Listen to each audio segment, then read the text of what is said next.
It's that time again. Time of the gathering, the trial, the tournament. There will be tears of joy, tears of unspeakable pain. There will be blood. We will have lasers and explosions, and there will be sex. Well, maybe not sex, but definitely explosions. New Eden's best of the best, the creme de la creme, will gather and find out the hard way. Who is the best of the best? Of the best.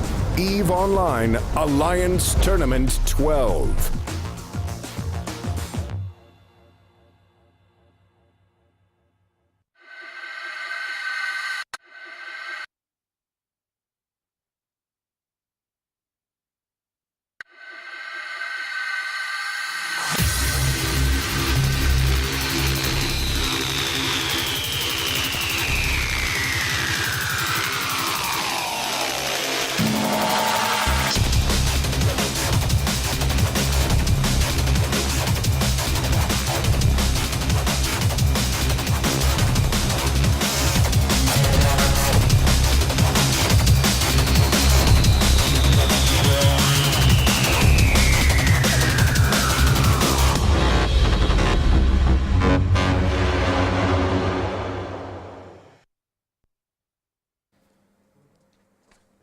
Hello everybody and welcome to Alliance Tournament 12.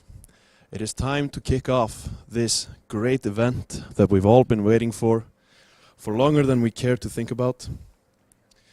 I am CCP Gargant, and while I will not grace your screens with my beautiful face for this weekend, you will still get a lot of action and a lot of things that will bring you great pleasure. For the first match, we have Clockwork Pineapple versus Razor Alliance. And I will give you my prediction since I don't get any more screen time for today. Are you ready? A B B A A A B A A A A A A B B B A. Got that? Good.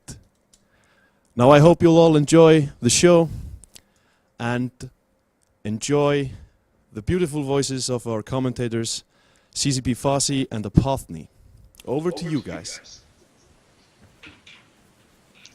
Hello and welcome everyone. This is CCP Fozzy, joined by Apothny, and we're going to bring you the first match of the 12th Alliance Tournament. We've got an amazing match coming up for you right now. This is Clockwork Pineapple versus Razor Alliance. Not only do we have two very excellent setups coming up, but we also have, in our first match, our first flagship showing. Why don't you tell us a little bit about one of these setups, Apothny? Well, let's have a look at the Razor setup to start with. They've come for a maximum drone setup. They've got 3 EOSs, the command ship. They've got 3 Vector navies supported by an Enyo Merlin Malediction with a Nero Slodgy. Completely opposite, we've got the Clockwork Pineapple team with 3 in-your-face DPS Astartes, some Crewers, some Great Webs, another Nero Slodgy, and some more Frig support with that flagship Geddon, as you said. Razor managed to only do one ban, which was the Armageddon, so Clockwork Pineapple just punched through it anyway, brought their flagship, which is ban immune. Yes, yeah. So Razor not doing a great job with getting effective bans through here, but definitely bringing overall a pretty solid setup. Unfortunately, though, it is a setup with less than the maximum number of pilots, which I've never been a big fan of. When you can in a setup like this, it's usually much preferable to get your whole 12 people in. You're going to have more value for all your points that way. I really do prefer the setup we're seeing from Clockwork Pineapple here, because they were able to use all of those pilots to good effect with a really strong wing of frigates. Absolutely. We've seen that the Razor team have come in at 50, so they're not going out at 100 to maximize hedge their bets. They're not going in at 0 to brawl. It's a really good range to come in at. Obviously, the Astartes need to come in a lot closer. They're in at 20 with some of the support a little bit further behind. Here we go with the start of the match, and as we see, I'm really interested to see what the drone drop choice is from Razor to start with. Yes, I mean, we've already got a bunch of infiltrators and geckos coming out for Razor. Razor are going in with these close-range drones. They're using the gecko super heavy drones that were a prize that were given out for everyone who was subscribed on our 11th birthday for the game. And those drones are heading straight for the back line. It looks like they're going to be going for the Aneros of the Clockwork Pineapple team. Looks like the crew of Clockwork Pineapple has got some drones assigned to him. He's burning around the back. Looks like he's heading towards the Aneros of Razor. But the drones, as you say, heading straight into the Groon team, starting to do lots of damage to the Aneros. He's already going into 2/3 armor. He needs to start pulling some reps off, or he's going to go down very quickly. He is armor tanked. It's not unusual to see a shield tanked Aneros in a match like this, but he is armor tanked, so it's not going to go down too quickly, but he's definitely getting big chunks of that armor taken out. And there's really no damage being applied yet by this Groon team. They need to get in. That Armageddon needs to get within newt range. And Groon and Neros is nearly gone. He's about to hit structure. We all know Galenti's structure is strong, but if your armor is gone, the structure is not going to be enough. The now Enyo as well from the Groon team taking significant damage. Come on, Groon, you need to apply damage somewhere. I'm really liking the tactics being used here by the Razor team. They sent the drones in first, and then they're pulling back, taking advantage of the fact that their EOSs are all faster than the Armageddon. So Tinnitus's Armageddon is getting some newts on target a little bit, but only onto one of the EOSs, which isn't the best use of it. If you could get that onto light shots and Aneros, that'd be much more effective. Yeah, we do see now the damage seems to have been pulled largely from the Aneros. It's not breaking anymore. Drones are coming back in. I'm not sure what they're doing there. And this crewer of the Groon team still just whizzing around with all the drones next to it, still not really doing much of anything. Yeah, he does have...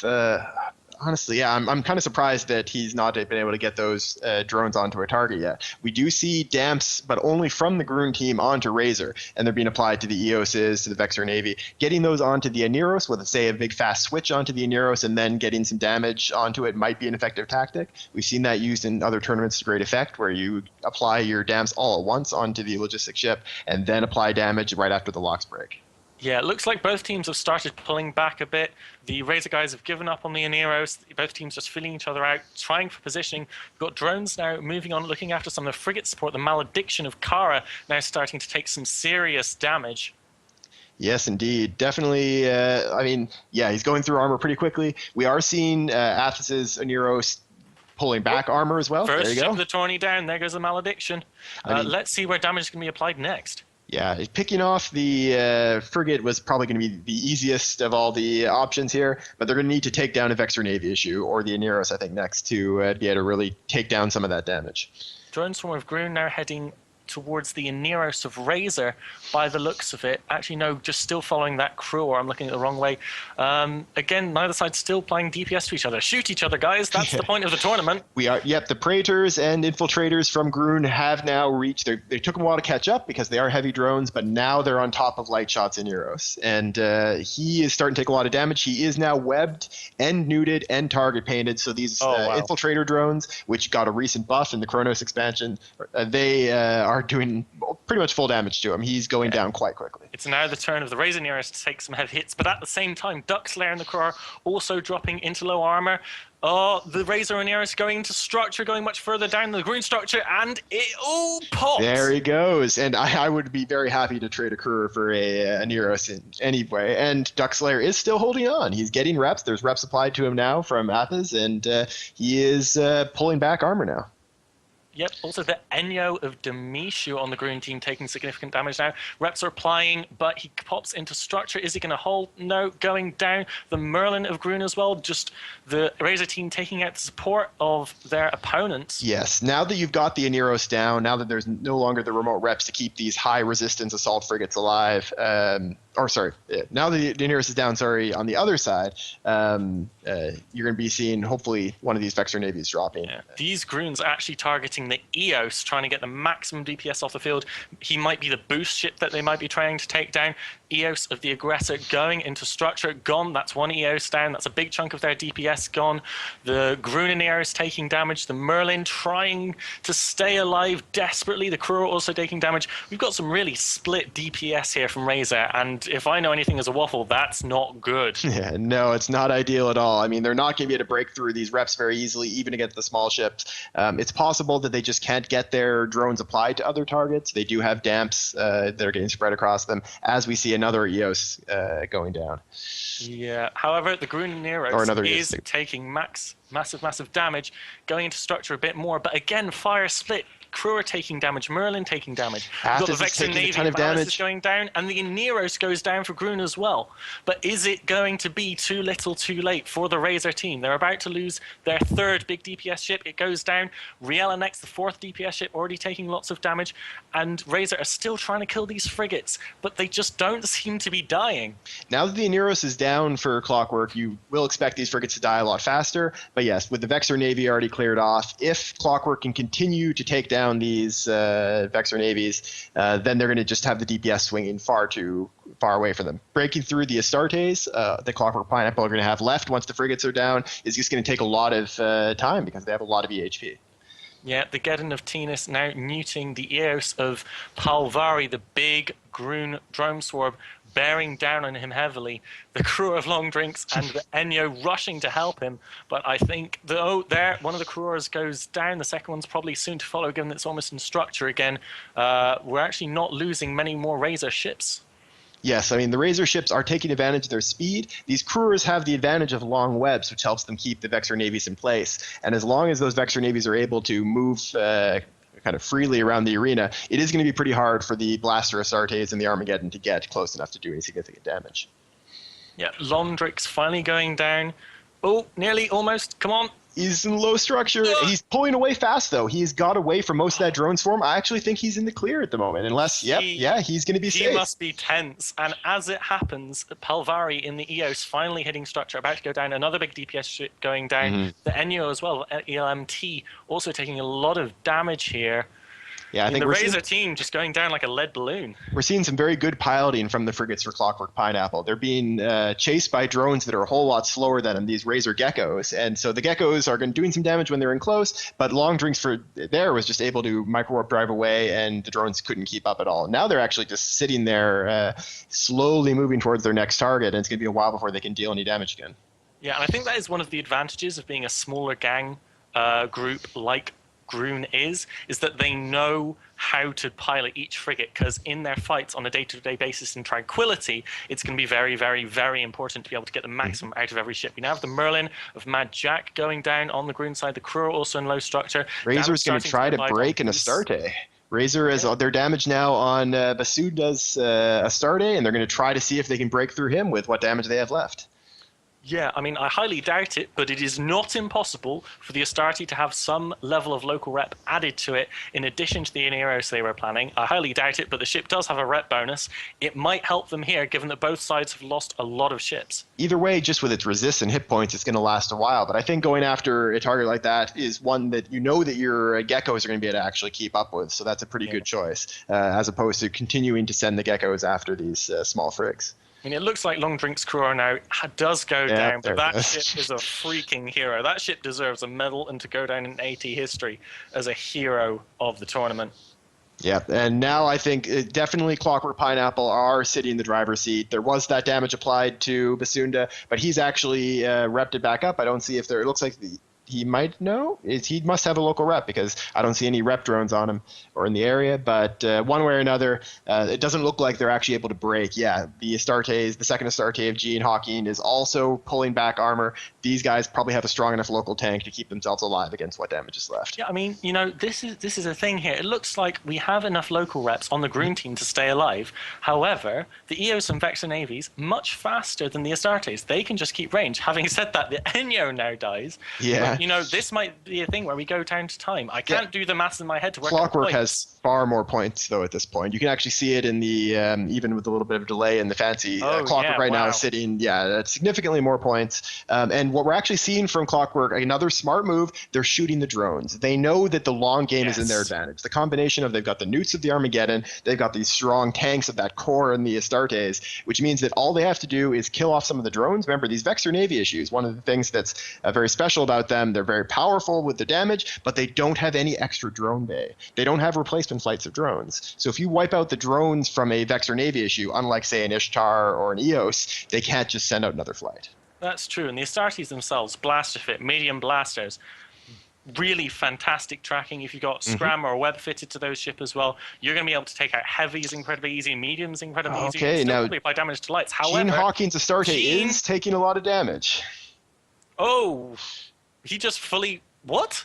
He just went back to full armor and shield. So that's because the match ended. We did go through the time. We lost track of time there for a moment. And yeah, what happened is he automatically regen because the tool saved him. He would have died if the match had gone on a little longer. That still wouldn't have been enough, though, to keep Razor in the match. Clockwork wins it on points with a pretty decisive victory and great use of their flagship in the first match. I was about to say, is he like double XLISB plus double ancillary armor repper, leaving it to that? No, it's just the magic of CCP Veritas. And with that, we're going to send you to some commercials and get ready for the next match.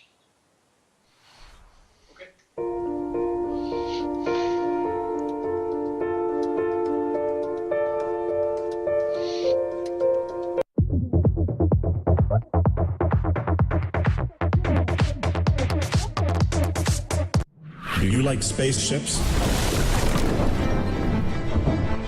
Do you like explosions?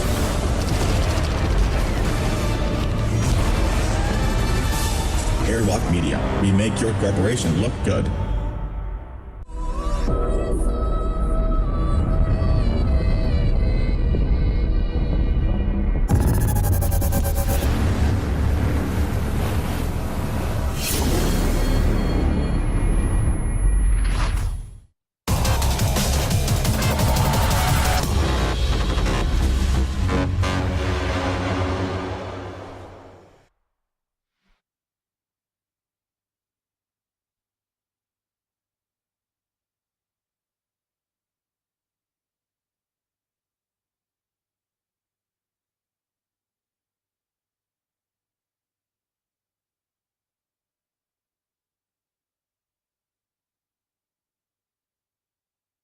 Which in Euros had died there in that one part. Yeah, you probably noticed me saying, "Oh, look, those frigates are going to die fast." Oh, wait, never mind. There in Euros is fine. Yeah, like I honestly expected Razor Twin. I just thought they'd keep range and just chill and nuke them slowly with drones, but I was definitely wrong. It was, I think it was smart by the clock.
Welcome back, everyone, to the second match of the first day of the 12th Alliance Tournament. This is CCP Fozzie, joined once again by Apothny. Hello. And we have another great match for you. This is Inelectable versus the tournament heavyweights of Exodus. Yeah, we've got two Gila teams fighting each other, probably the first of many Gila teams we're seeing. But what's interesting is the way they've been different in how they support. We have Ineluctable choosing to support with 3 carries. Amazingly strong EAFs. You've got the damps, you've got the extra bonus points, scrams.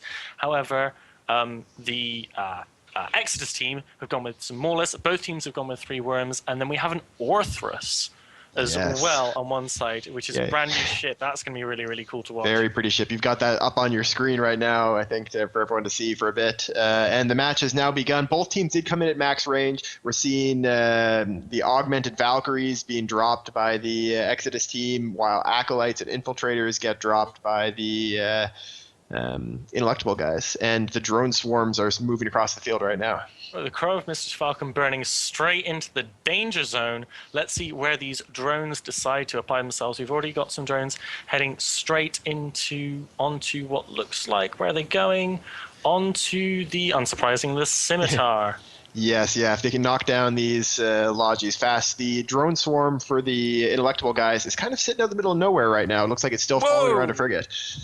Simi of Ineluctable already taking massive damage. That's a huge amount of damage. But look at the rep he got on it, too. I mean, wow. That's incredible. Already bleeding structure, and he's just going to go so quickly. I can't imagine he's going to survive too much longer. He's tanking right now with his ASB, but that is going to run out of cap charges. For anyone who's not familiar, and similarly, shield boosters use cap charges to keep them going, and once they run out of those, they use too much cap, and you just can't. And Ineluctable looks like they might be losing a worm as well. The Simi has to rep itself and another ship. That's going to burn through its cap really, really quickly.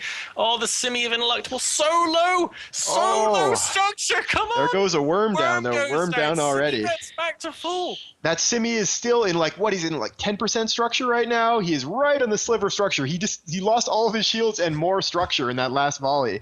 But Paragoda is such a hero, my god.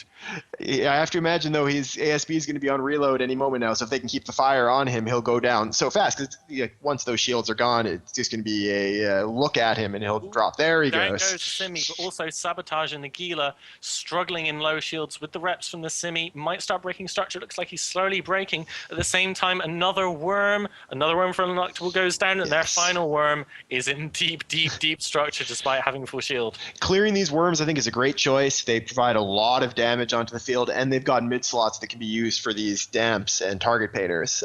Sabotage is tanking quite well. Yep, another carries goes down for the Ineluctable team. They've lost 4 ships so far, and Exodus have lost nothing. Yes, I mean, Exodus, we all kind of came into this tournament expecting them to do well. They came in third twice in previous tournaments. They've been a very strong competitor, and they are just a team that you're going to be facing a really, really tough fight with good piloting every time you come up against them. We see Aguila go down for Ineluctable. It is only getting knocked out by tournament champions that defeats Exodus. 80-10, they were knocked out by Verge of Collapse, a winner. 80-11, last year, they lost to Hydra and PL. You cannot have a better reputation than that without being Hydra or PL. Yeah, I mean, they're a very, very strong team, and this is demonstrating it. When you see here is 2 very similar setups, and yet obviously the Exodus one was much, much stronger in the field. You're seeing the Scimitar taking a bunch of damage for Exodus. You're seeing all these Gilas that got quite low, but they're able to keep these ships alive, while Ineluctable, after a heroic attempt by that Scimitar of Paragoda to stay alive, they did lose the ships, and that's obviously the whole difference. If you can keep these ships alive, even when they're in deep shields, it means that all of that damage has been wasted by the other team. I think that while this might be a pretty heavy loss for Ineluctable, I don't think they should feel too upset about it, because they knew going into this match, Exodus is this giant team to overcome. They've never been in the AT before. Mm-hmm. So it's more of a case of, we have an opportunity to have a go at one of the top dogs, give us a real test of how good we are in the first round. They were probably still expecting to lose, but it means that they can go into the next round saying, okay, we now know every possible way this could have gone wrong, what exactly went wrong. They've trained now with the best. I mean, they also came in with what is obviously a very strong setup. This kind of setup is something you mentioned it when we saw the setups behind the scenes. This is the kind of thing we expect we're going to see a lot of. A lot of good teams are going to run these kind of setups. As we see Joshua Fortrain's Gila, the last of them for Inelectable, go down. It really is the kind of setup that we're expecting a lot of smart teams to be relying on as a bread and butter kind of commonly used team. And they overall brought something that would probably beat most of the other competitors they could have come up against. They're going to be a team that I imagine you're not going to want to come up against in the losers bracket. Yeah, I mean, Ineluctable have shown that they understand the meta well. They know what they're doing. Their Logipilot obviously is fantastic. I mean, if you're heading into the losers bracket, they will be facing the loser of the last match. They'll be facing Razor Alliance. Razor have got to be watching this match going, we can't pull any punches against these guys. So we talked a little bit between ourselves right before the match about how one of the big differences between these two teams are the choice of command ship. We've got the Vulture for Inelectable, the Claymore for Exodus. There's a couple of big differences there. The Claymore is, of course, faster, has better active tanks for once your Scimitar dies. The Vulture has higher resists for while the Scimitar is alive. And the Vulture also has the nice advantage of letting you use the information warfare links to make those carries even stronger. Yeah, I mean, and choice of links is a very interesting option. I mean, the more links you run on your command ship, the inherently weaker tank it is. So you've got to think about your setup and go, what will this setup benefit from? You can't just go full siege, we need to be able to tank everything. You think, what skirmish links do I need? What info links do I need? And you've got to make that choice by how many you can afford to run and how much that's going to affect your command ship. Now we just have the Vigil left of Ace Makaru for Inelectable. He's running around the edge of the arena, but he does have now the Crow of Mr. Falcon orbiting him quite close. He's going to be going down before too long. Oh, he's got what must have an active tank there. Yeah, he is shield boosting. Is Hero Vigil going to try to solo the entire team? He's doing his best, bless him, but you can see the drone slowly make his way over to him. He is not long for this arena. You know what I think he might be trying to do? He might be trying to get to that mobile micro jump unit to launch himself out of the arena in style. I don't think we've seen anybody boundary violate from these yet in the first match, so if he can be the first person to use a micro jump unit structure to boundary violate, that would be one notable achievement. That's a great attitude, though. You've lost the match, but you still want to put it on a show for viewers. You know, total props to Ineluctable for this match, despite losing in a rather one-sided fashion. Yeah, he's moving really slowly. I can't imagine, actually, like he must have some kind of prop mod. He's not getting too close to the mobile jump unit, but it's just a matter of time now as we see the rest of the Exodus team kind of slowly catching up to him, and he'll be going down quite soon. So let's talk a little bit about some of the matches that are going to be coming up later in the day today. What are some of the matches you're most looking forward to, Poppy? So I really want to watch the Affirmative versus Pasta match because the team captain, Grey Gull, is one of my favorite people in New Eden. She has such a passion for the game, such a passion for helping new bros. They're going to be fantastic. Also, I think Tuskers versus CFT is going to be a great match a little bit later on after that. You've got kind of the two polar opposites of New Eden coming against each other. Tuskers, very small gang, solo-based, small ship, PvP alliance. CFT known for just owning Placid, dropping their super caps very well, but also those will be great matches to see. We do now have this match over as that last Vigil has gone down, so we're going to send you back to the ads and be back in just a few minutes for one of those great upcoming matches, Affirmative versus Pasta Syndicate, very soon. See you later.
Hello and welcome back, everyone. This is CSP Fozzie, joined again by Apothny, and we're bringing you Affirmative versus Pasta Syndicate in this next match in the 12th Alliance Tournament. And we saw a flagship in our first match, and now for our third, we have 2 flagships and a Marauder all on field at the same time. Both teams have brought their flagships. That is a Rattlesnake from the Affirmative team and a Armageddon for Pasta Syndicate.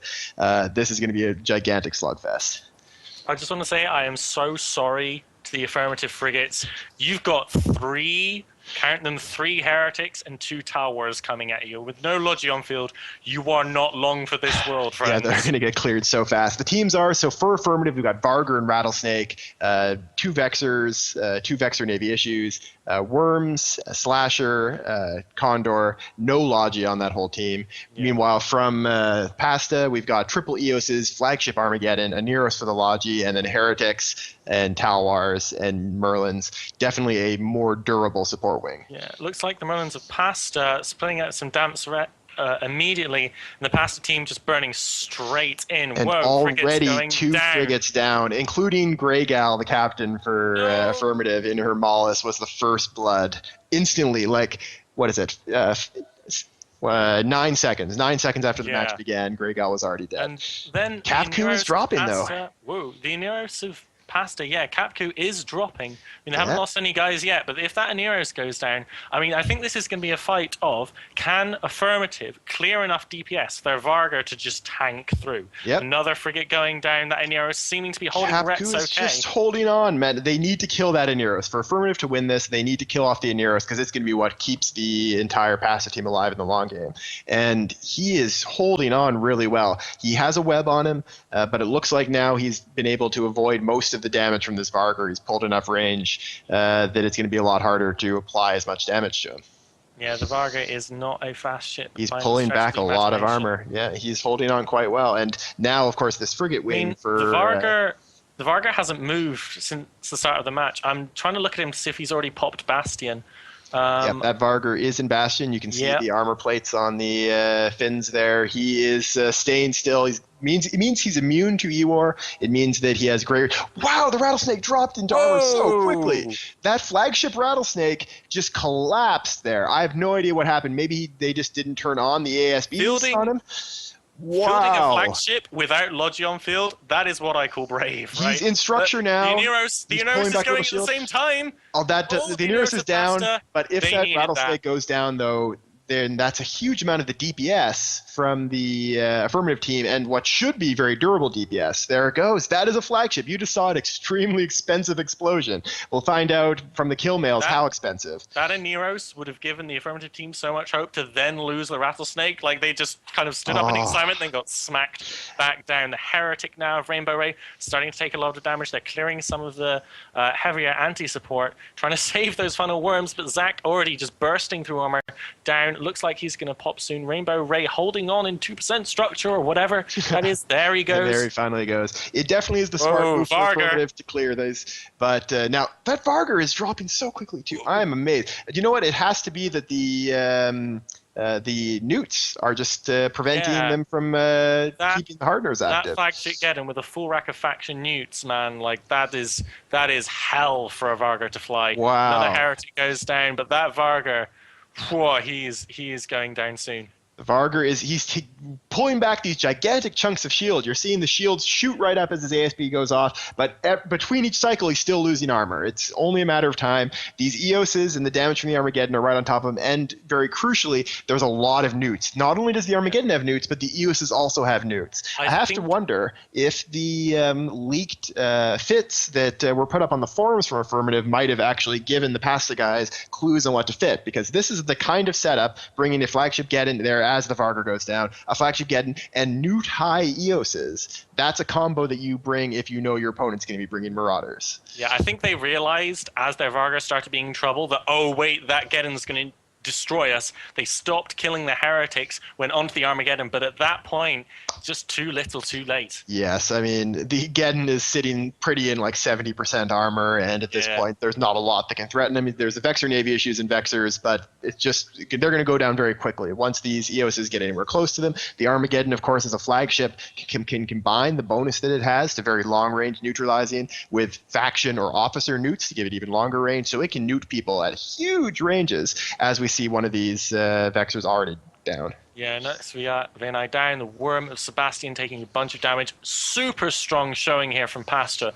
Really well done, really well flown. They had a fantastic plan to beat the enemy team, and they went through with it from the get-go. Affirmative, sadly, looked as if they kind of weren't making the decisions they needed to make.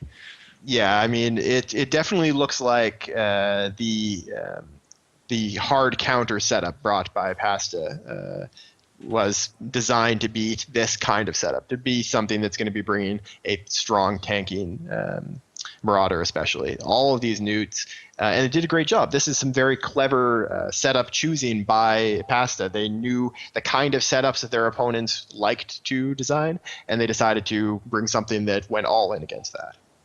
Yeah, it's a very beautifully designed setup. Again, we're seeing this strong drone meta from the EOS, but done in an entirely different way than we've seen before thus far in the past few matches, with the Heretics with the huge amount of anti-support instead of the Vexors and Vexor Navies we saw earlier coming in to just be more and more DPS.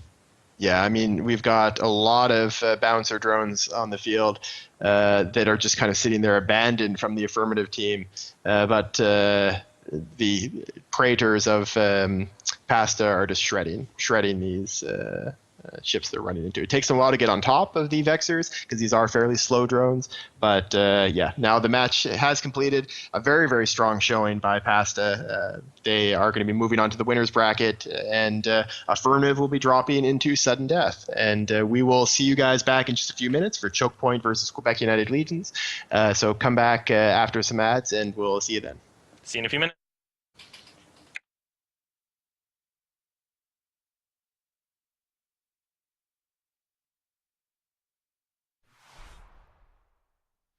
You want to stay up to date on the market? You spend most of your time blowing stuff up, but you want to know why Plex are so damn high? Then watch EVE Talk, your weekly look at the market in EVE Online. EVE Talk with me, the Lone Wolf, every Saturday, only on YouTube.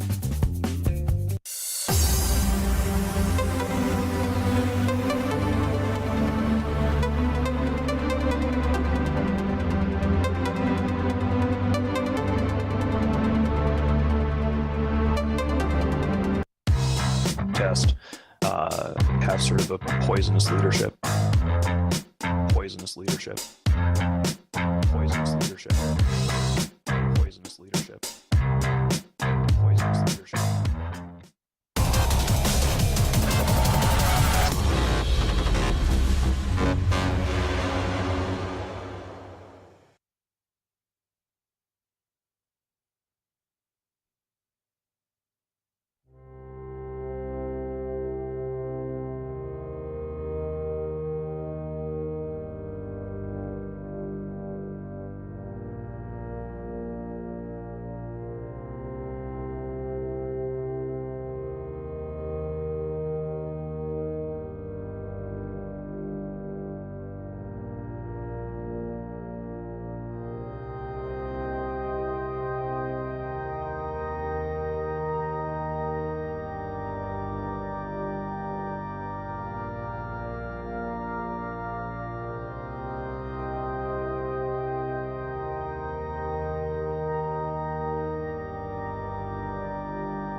Hello and welcome back, everyone. Sorry for the slight delay there. This is CCB Fozzie, joined once again by Pothny, and Hello. we've got another really great match for you coming up with yet another flagship. And this is a very unique flagship. Quebec United Legions have brought the one, the only Flagfoon in this entire tournament. Flagfoon, I love that name. And we have like an insane setup from both sides that I don't think we're going to see these two types of teams fight each other ever again. We have a Tech 1 Logi in the Foon team, supported by Caracals. Then we've got Scanning Ship Supremacy in the Imicus and Heron. Then we've got Kaldari Master Race for the Choke Point team. And we got Triple Rattlesnake, Simi, we got some Werns, we got some Harpies, we got some Merlins, and a Gila. All right, so the match has now begun. These Typhoons are cruise fit, so they're going to be trying to kite out to long ranges, get far away from these rattlesnakes, stay out of the range of their drones. That's not going to be too impossible, I think, but we'll have to see. Like it is Wardens and Bouncers drop, so it looks like Quebec United Legion is wise to the kiting strategy. They've brought long range drones. Absolutely. So it's very strange ranges here. We've immediately got the MJDing Rattlesnakes on top of the team of Quebec United Legions. That first Rattlesnake is taking a lot of damage. Simi needs to get in rep range and start wrapping it up. SGX getting into low shields, but it looks like he's starting to do okay. The Typhoon of the Corrupted taking damage as well, but the Crow of Mansera and the Harpy. Ooh, the Crow of Mansera goes down. Yes, a Crow, however, not going to be that big of a loss for them. It's that Foon that they need to keep alive, and he is tanking really, really well. The Rattlesnake for Sergeant Saint is into armor now. He is going down. He's pulling back a bit, but this initial jump in with the micro jump drive is a daring strategy, but it's looking like it's not working out yet for the Quebec United Legion. Burning through armor. Starting to get a few reps on it, but it's just not enough. Another frigate goes down for the Quebec team, but they need that Rattlesnake. You can lose all the frigates you want, but if you lose a battleship, that is a big critical chunk of your DPS going down. Yes, Quebec United Legion's Typhoons are just pulling right away from these Rattlesnakes. They were taking a lot of fire, but they managed to get range, and there goes the Rattlesnake. Rattlesnake goes down, shortly followed by the Corrupted in a Typhoon, though. It is not the flagship Typhoon, but if they can get that battleship down, that will even the tides quite nicely. The Caracal as well of Francis taking a lot of damage. Damps going on across the field. All right. Bouncers doing insane damage. So very importantly, all these Typhoons are huddled around one of there's Corrupted goes down. They're huddled around a micro jump unit. So they are at a place where if they're not scrambled, they can at any point launch themselves 100 kilometers away. So we're going to see if they try to take that to their advantage. Stigris's Typhoon, again, not the flagship. This is the remaining non-flagship one, is taking a lot of shield damage, but he is sitting right beside that micro jump drive. Yeah, unit. fire across Quebec seems pretty split. They've got both their Caracals and the Typhoon taking damage. It'd probably be better for Choke Point to kind of choose a primary and stick to it, so they can actually get those things down. Looks like reps are holding nice from the Simi, but that Scythe just doesn't seem to be able to keep up with the DPS of the other team. Tech 1 Logi, not really all that much repping power. Yeah, these Foons do have local boosters as well, so they've got the local shield boosters on top of the Scythe repping, but it's not enough. We are seeing Stigris is continuing to drop down. He's pulling back a bit of shields, then getting chunks and chunks of his armor taken out. Again, though, he doesn't appear to be scrambled at this point, so you have to wonder if he's going to, at some point very soon, use this micro jump unit to get himself away. He's slowly moving away from it. Match amazingly even still, equal number of ships, well, until this Typhoon goes down.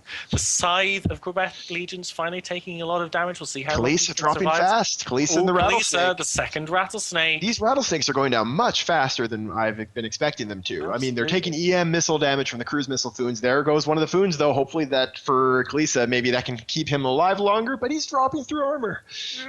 There's only one big Foon. Kalisa is micro jumping. Kalisa is currently activating his micro jump drive. He's going to try to launch himself right on top of Harold in the remaining Foon, the flagship. He's launching himself right on top of the flagship, and he launched himself out of the arena and was destroyed due to a boundary violation. Wow, we just saw a Rattlesnake jump himself, and a second one now. A second Rattlesnake also jumping himself out of the arena, and that is all of the Choke Point remaining Rattlesnakes just simultaneously killed themselves by jumping out of the arena. The fight's still amazingly close. I mean, if we look at it, Choke Point, they still get their Logi alive.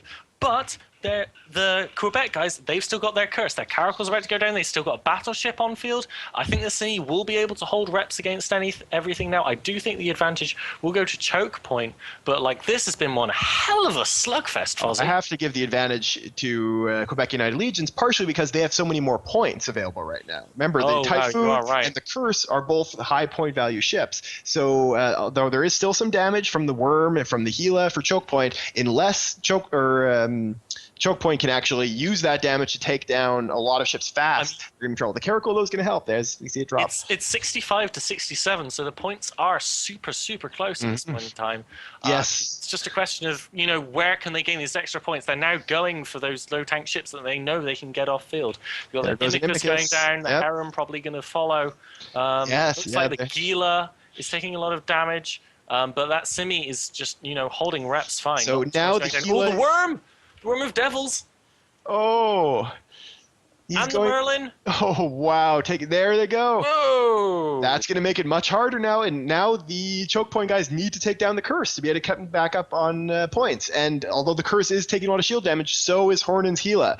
That's going to be the points race now here, is which one of these two is going to die. And right now the Gila is going down faster. This is so close. The Gila is going down fast. No damage seems to be being applied to the Quebec Legion yet. This is as close as a match could get. This is essentially a flagship Typhoon and a Curse by themselves, because the Heron isn't doing much in this fight. Quebec are winning on points at the moment. They started going after the Simi, but with that Imicus going down as well, that's going to make it closer. The Simi's in half shield. It hasn't boosted yet. The Gila also taking damage. That Curse is neuting, just doing wonders for the Quebec Legion. Both teams fighting tooth and nail with their final ships. Yes, I mean, at this point, we still have a couple of minutes left in this match. I have to give the advantage to Quebec United Legion because of that flag food. It's still dealing a lot of damage. We're seeing the damage that it's able to apply to this Gila, and it's also not going to go down very quickly. But Gila's bleeding armor, though. The armor now, yep. It's only a matter of time, I think. This is going to be an incredibly close match. This is one that almost definitely would have gone to choke point if they hadn't boundary violated 2 rattlesnakes. Oh, that's got to be a bad feeling. Yes, that has to be one of those. Poor line. That Gila's reps not holding. They launched in the direction I think they wanted to launch, because they were launching towards Harold's Typhoon. They decided, let's launch ourselves towards Harold. What they didn't realize was that launching in that direction would put them past Harold out of the arena. It was just a simple, I think, miscalculation on their ranges. And it cost choke point the match, because, I think they very easily could have taken this match otherwise. As we see, the Curse of Scimitar is... The Curse and the Gila so close to dying. If that Gila can somehow survive, then... the Simi's not under cap pressure there's no anymore. way he's going to survive. He's in such close start. There he goes. And that's going to seal it at this point. It's a Typhoon versus Scimitar and a Merlin. There's no way that the guys on choke point are going to be able to pull it back at this point. I mean, what's the points here? What's the points? At this point, it's going to be 14 points versus 17, I believe. So yes, there's nothing that they're going to be able to do unless they can kill the Foon, and so that's going to be the end of basically this match. Will either go to time or that Scimitar might go down first. It's those 2 points that are going to be in it. I mean, I think the real story of this fight was that Curse. I mean, I would have expected the Simi to help Dretch so much better, but that Curse just didn't have the cap to rep things. Yeah, a Curse is one of those very underrated tournament ships. It's been a kind of classic tournament ship, as we have now 2 minutes remaining, for quite a long time, because of the fact that it does a lot of really valuable things. If you're against a turret team, then having 1 or 2 tracking disruptors is extremely powerful. Throwing those on a opposing Sleipnir onto an Astarte are very, very effective. And then that neuting power for long range is hugely, hugely valuable as these fights stretch out towards the later minutes. The Flag Foon in this match really proved its value. I think there was probably some people that laughed at the Quebec United Legion's choice of a Typhoon as the flagship, but we just saw the flagship hero take a match as the last remaining ship. I mean, the Flag Foon trying to take down the Merlin, but that Simi's still wrapping up. But I mean, Choke aren't going to win unless they kill that Foon. That's just the case. That's what's going to happen. Yeah, I mean, this is a really exciting fight. It's really it pivoted on a couple of things. The obvious big one was those rattlesnakes going out of the arena, but also on the effective flying by the Curse pilot of Saboteur, effective flying by the Typhoon in the flagship Foon by Herald. Really, really great job going. We have 1 minute remaining. It looks like this Scimitar is going to take the match, and that's going to be actually the second match that I predicted incorrectly today so far. All of us here at the office have a little sheet where we've been making guesses for bragging rights of who's going to win. And I correctly predicted Clockwork and Exodus, but I've been wrong on Affirmative and Choke Point so far. See, I had the wisdom to not predict victors, because that way I can't be wrong and Yes, be and then you laughed at on explain Reddit. hindsight. Oh, I knew that. Of course I knew that. Of course. That's exactly how you do it. Now we only have a couple of seconds left. We're below 30 seconds, and we're going to be going out of the match with Merlin. Merlin going down at the end, and that is the match. Great job to Quebec United Legions, especially to their flagship pilot, Harold. That was a very exciting match, and incredibly large amount, an effective amount of use of these flagships so far in this tournament. And this will be Quebec, their first win in tournament history. They were in AT11 last year. They lost to Darkness in the first round, and then were immediately eliminated by Angelus Mortis. So, this is their first win, so that's got to feel And it's a good one to win, too, because it means they're guaranteed to get some prizes, some ship skins, and if they win one more match, they're guaranteed some plexes. So good job to them. We're going to send you for some ads and then bring you back for another very anticipated match, Tuskers versus Sinosaural Field. That's going to be amazing. See you later. Oh no, I bombed. You bombed us. So I'm sorry, guys.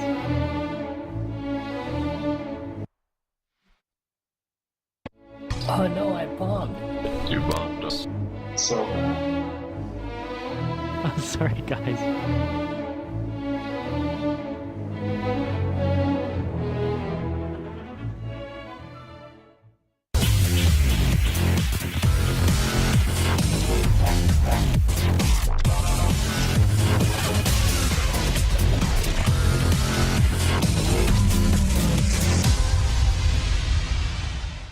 September 13th, the Eve Online Gaming Event. Hashtag _NT. Be there or be a douchebag.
Eve, the only thing worth more than Isk is trust.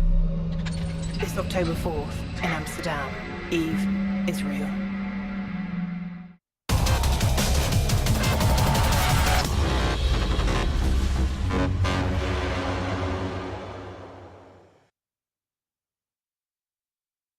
Be Fozzie, joined once again by Apophany, and we are here with our next match with once again another flagship. It's always great to be able to say that on the beginning of a match. The Tuskers have brought their Armageddon flagship, piloted by Latronicus. I'm trying to pronounce that name right, and they've brought a Armageddon, double Eos, and Neros, triple Vexer, triple Heretic, double Mollis. Why don't you tell us a little bit about the Sino Field Theory team?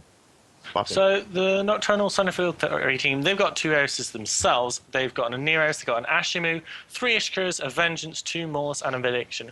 Lots of damps on both sides. Looks like one of the heretics of Tuskers have gone in at 0. That's most likely a mistake, I'm thinking, given the rest of their team came in at 50. But this is one of those matches where I just have no idea what's going to happen. I honestly can't predict. Mm-hmm.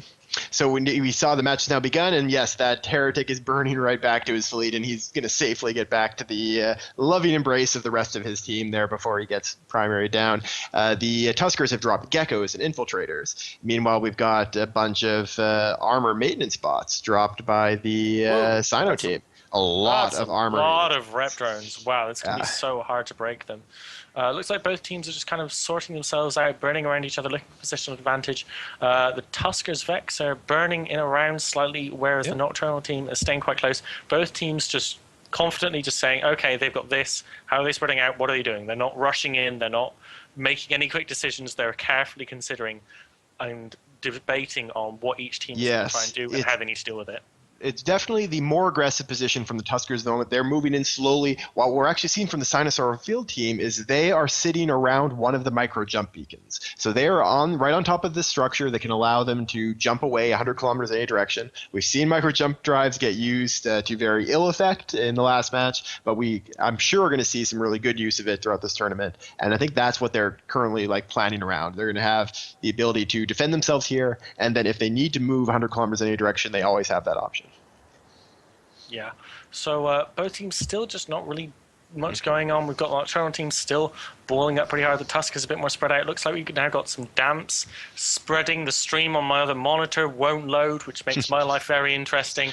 But yeah, it looks like it's a slow start to this match. Yeah, the damp war currently is being won by the Tuskers, but it's not a ton of it. They've got some damps on the Aneros, they've got some damps on the opposing Mollis, but it's not a gigantic control bar. They definitely have the ability to get more control on once that Armageddon lands his newts, because he's going to have some very powerful newts. Of course, Armageddon's is a flagship, able to use faction and officer neutralizers. And once he gets in within range, you're going to see that used to effect. But at the moment, he's still staying back. He's not getting anywhere close to the other team. And actually, the Tuskers have pulled in their damage drones as well. They don't want to be losing these drones early in the fight. So yeah, these two teams currently being very cautious. The Tuskers are actually, we've got a bunch of them standing still. What we may end up seeing actually if these two teams stay super defensive is that eventually one will try to make a rush at some of the small ships to gain a points advantage. Both teams did bring full points, so they both have neither team has a points advantage at this stage. But when it comes to picking off small targets and then kind of running away with the fight on points, Sinosaur Field Theory is going to have the advantage because those heretics and Mollis are going to go down a lot faster. Am I back? You are indeed back. Welcome back. Fantastic. We've got the Tuskers finally going in it closer and closer, edge by edge. The heretics just very slowly moving in. Barely going in. My old mate Malfurion going in a little bit closer. Yeah, I was just saying those heretics are going to be in definite danger of being sniped, and if they do, that's the kind of thing that could swing this points for. As again, just very, very cautious moving. These Sinosaur Field Theory pilots are not interested in moving away from that beacon right now. They're going to wait until they see what the Tuskers do. Tuskers are starting to move finally from Malfurion going on to the Mollis of Decorumus, but Rep's holding absolutely fine. They're trying to volley through him by the looks of it. All the heretics trying to alpha at once. TP's on it as well, but he is having none of it. Rep's holding absolutely fine. So this is the kind of point in a fight where although these teams are primarily using ships that are bonused for heavy drones more strongly, that having some sentry drones would be very useful, because at that point you could drop the sentries, be applying damage across the field. With the heavy drones, they do a lot of damage, but the danger if you send them in a fight like this is that the other team will just destroy them once they get into the middle of the other pack. It looks like the heretics are just hammering away on the different ships here. They're going for the second Mullis of Damon, but he's just barely going into armor. Yeah, he's taking little chunks of armor off, but then repping right back up. He's in a pretty safe position, I think, at this point. Remind me, what happens if we go out of time here in the AT-12? So if we go out of time while both teams have the same number of points killed, so which they do at the moment, then the match will start to speed up. What you'll actually have is time will begin to accelerate. It's the opposite of what you see in large fleet fights in EVE, where time slows down.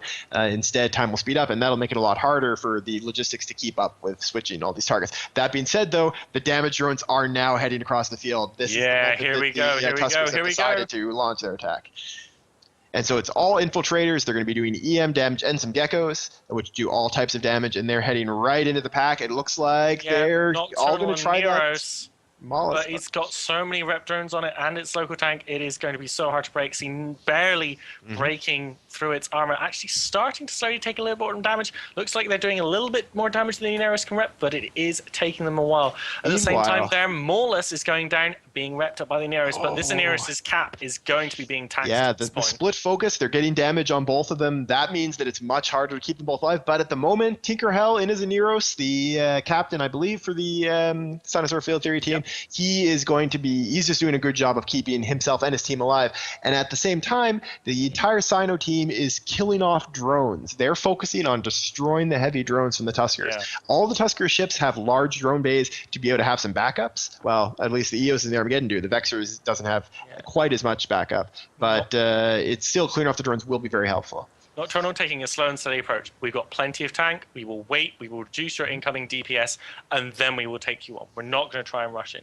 Now we see actually smart bombs of the Armageddon going off, even though he's got nothing to use them on, weirdly enough. There were some hammerheads over him a moment ago. That's why it went off. Looks like the Neros of Nocturnal actually starting to go into getting close to half armor now. I wonder if that's breaking or whether he's just bait tanking. I have to imagine that he wouldn't risk bait tanking too much in this environment. He already has all the fire on him, so I don't think there's much he could do to would encourage people to focus on him more. The big difference is now we've got the Nocturnal. Oh, Tinkerhell just blew himself across the field. The Nocturnal team is using the micro jump unit. They are jumping to the opposite side of the arena, right past the entire Tuskers team. What we saw was the Tuskers moved in, they brought in their get-in and were started nuding, so the Sino team made their escape. However, they lost a Mollis on the way. Yeah, I mean, that Neros is gone. There are now no reps for any of the ships left. They can start being destroyed quite easily. Those heretics doing a lot of damage. Looks like they're going for the second Maulus of Daemon. That is going to make their life so much easier, getting so many of those damps off of the field. Yeah, it looks like most of the team was able to use the micro jump unit, but for some reason the Molluses were not. They might have been scrambled, but they had to burn across the field, and they lost one along the way. Meanwhile, Tinkerhell is still taking damage, but we've got Daemon dropping into structure. Oh, and the Malediction gets volleyed, and the Maulus goes down as well. The Malediction was a boundary violation loss. Oh, wow. The frigate support of Nocturnal going down. Tuskers still not losing a single ship. I think the Tuskers are definitely piloting better than the Nocturnal team, though Tinkerhell is being a hero in that Neros. The Ishkar now starting to take damage from the Heretics. That huge anti-support in the triple Heretic setup is really doing them wonders in giving them the support advantage. Wow. So what we actually saw there, as Tinkerhell continues to drop down, he is going to go down, that Malediction took the micro jump unit, but took it in the opposite direction of the rest of his team, and therefore launched himself out of the arena instead of to safety. And Tinkerhell is going to destruction now. If he drops down, there he goes. And Tink is gone. Logi is off the field. The Ishkar just going down. And this is where it starts getting really bad. Yes. They have no reps. Everything's going to start burning. Tuskers still have their whole team. They may have lost some drones, but they're still putting out a ton of DPS, and there's nothing stopping them. Another ship goes down for Nocturnal. The Eos of Megalar starting to take DPS, and we could be heading towards our second whitewash of the tournament. Yeah, I mean, the Eos dropping very quickly. He's got all the newts of that Armageddon over on him. He can't get away, and there he goes down. This is a very dominating performance from the Tuskers. They managed to find a way to poke in at those defenses of this Sinosaur field team, and when the Sino guys tried to jump as a unit using the micro jump drive, a couple of them messed up, and that's what took them down. More than half their team, they're gone. And for the first time in the entire match, one of the Tusker ships has gone below shield. They've actually had to start repping at this point, the Tuskers team. And when Sino only have 5 ships left, soon to be 4, with that Eos taking tons and tons of damage. Yeah, the Eos of Lub is dropping into destruction. And there he goes. So that's another Eos down. We've got the Gaiden R, and the Ashimu is going through shields now. It looks like he'll be into armor any moment. And there he goes into armor. And Manuel Bayarche, who was the only member of the Tuskers team losing any armor, has it completely wrapped up. And he's the final Nocturnal ships just popping like balloons at a fairground. Like, it's just, it's just gone at this point. Congratulations to Tuskers for a fantastic, well thought out, well piloted victory. Nocturnal did really well in the beginning. They had a great plan. They went through it, but Tuskers managed to get the edge over them and snowballed into a great victory. You've got to be happy, like whitewashing a team such as CFT, full of very, very intelligent players who are very well respected on Tranquility for being exceptionally competent at PvP. Yeah, seeing there's damage now being applied to the flagship Geddon there. He is taking some armor damage. It'll be interesting to see. It looks like what we might be seeing from Sino is that they're throwing everything they can at him to try to bring him down before they die. But now actually the match has ended. It looks like, the time ran out. The last EOS for Sino Field Theory is going to... or I don't know if he actually dropped. He did drop. And that's it. The match is over, and great job to the Tuskers. Yeah, the EOS died just before the match completed. If he had died after the match had completed, we would have given his ship back, but it was a legitimate kill, and so that is a complete whitewash. And with that, we're going to send you to some ads, and we'll be back in just a couple minutes again. with our Time next match, of the gathering, the trial, the tournament. There will be tears of joy, tears of unspeakable pain. There will be blood. We will have lasers and explosions, and there will be sex. Well, maybe not sex, but definitely explosions. New Eden's best of the best, the creme de la creme, will gather and find out the hard way who is the best of the best of the best. EVE Online Alliance Tournament 12.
Fair space pilots, this is CSP Fozzie, joined once again by Apophany, and we have for you another amazing match with a pretty spectacular setup from Castabouts. This is Castabouts versus the Initiative here on day one of the Alliance Tournament 12. Castabouts has brought their flagship, we've been seeing so many flagships, it's really great to see people bring them the first day, but they brought it with only 5 other pilots. This is a Rattlesnake, Navy Scorpion, Tengu, Vulture, Basilisk is all they have. This is their whole team. That is 100 points. Meanwhile, why don't you tell us a little bit about Initiative, Botany? Yeah, well, the Cast 8 going to end to Cast 6 with the Initiative. We have a more standard drone-heavy setup. We've got the Neros Logi, 2 Eos, 3 Vector Navies, 2 Ishkars, the Drone Galente AF. We've got a Tyrannus, 2 Maledictions, and an Executioner. So Initiative making use of the Interceptors, which we don't really see a lot of. We usually see 1 or 2. Here we've got 3, so I'm interested to see what their thoughts are behind using them. Yeah, I think it's going to be the Malediction's obviously very, very fast and nice and durable with the resist bonus, so it's a good heavy-ish tackler for this kind of tournament environment. Well, so match starting, and immediately the Tyrannus and the Malediction of Init burning off way away. The Caldari team Cass balling up, staying close together, starting to fire missiles. Looks like they're going to be landing on. I can't quite see the target. Yeah, we'll have to see when those missiles actually start landing. We got drones coming across the field on him, but it is going to be one of these. I hope I'm not spoiling anything for anyone at home for it, but because it's not much of a surprise at this point after we've seen them in previous years, this is going to be a Tengu providing the reps for this team. The Basilisk is they're going to be there for the cap transfer. Everyone on the team is sending cap to Tam and Lee, who is going to be their rep goo. And that's going to mean the team has a pretty incredible tank. As we see the Eos of Falsus already taking quite a lot of damage. He's already in about half armor. If they can clear off some of the DPS, then it becomes almost impossible for their ships to lose any members. If that EOS goes down, that is going to be such a big win for the cast team. Like every bit of DPS is so important to them to get rid of, because they are trying to out-tank the whole team. They're not trying to, as some teams you trade Logi and then you have a DPS race. If they lose part of their Tinker, they are dead. Mm-hmm. Yeah, it's going to be very interesting to see who becomes the primary for the Initiative. Falsus in his Eos is actually holding on just fine. He managed to pull back. They're going to go after Tackermaster instead, or however you pronounce that name. Sorry about the mangling. He is going down quite quickly into half armor, but we're going to see the Nero switch to him very fast. I mean, I think that they really need to start going after these Vector Navies. Not quite as much DPS as the EOS, but that you don't have those T2 resists, you don't have anywhere near as much buffer, and you're still going to be able to apply pretty well to them. Yeah, I think that is going to be a good choice. One of the Vector Navies is way at the back of the Initiative fleet, but 2 of them are up at the front, and those would be excellent targets. Especially if they can get a target painter on him. We haven't been seeing a target painter. Now going on to Tinta, the Vector Navy. He's holding rep sign. He's going pretty darn fast, so the explosion velocity of those missiles not going to be doing great to them.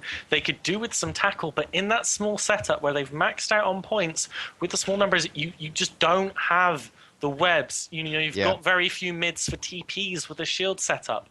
Like any fast team, they're going to have such hard time applying DPS to.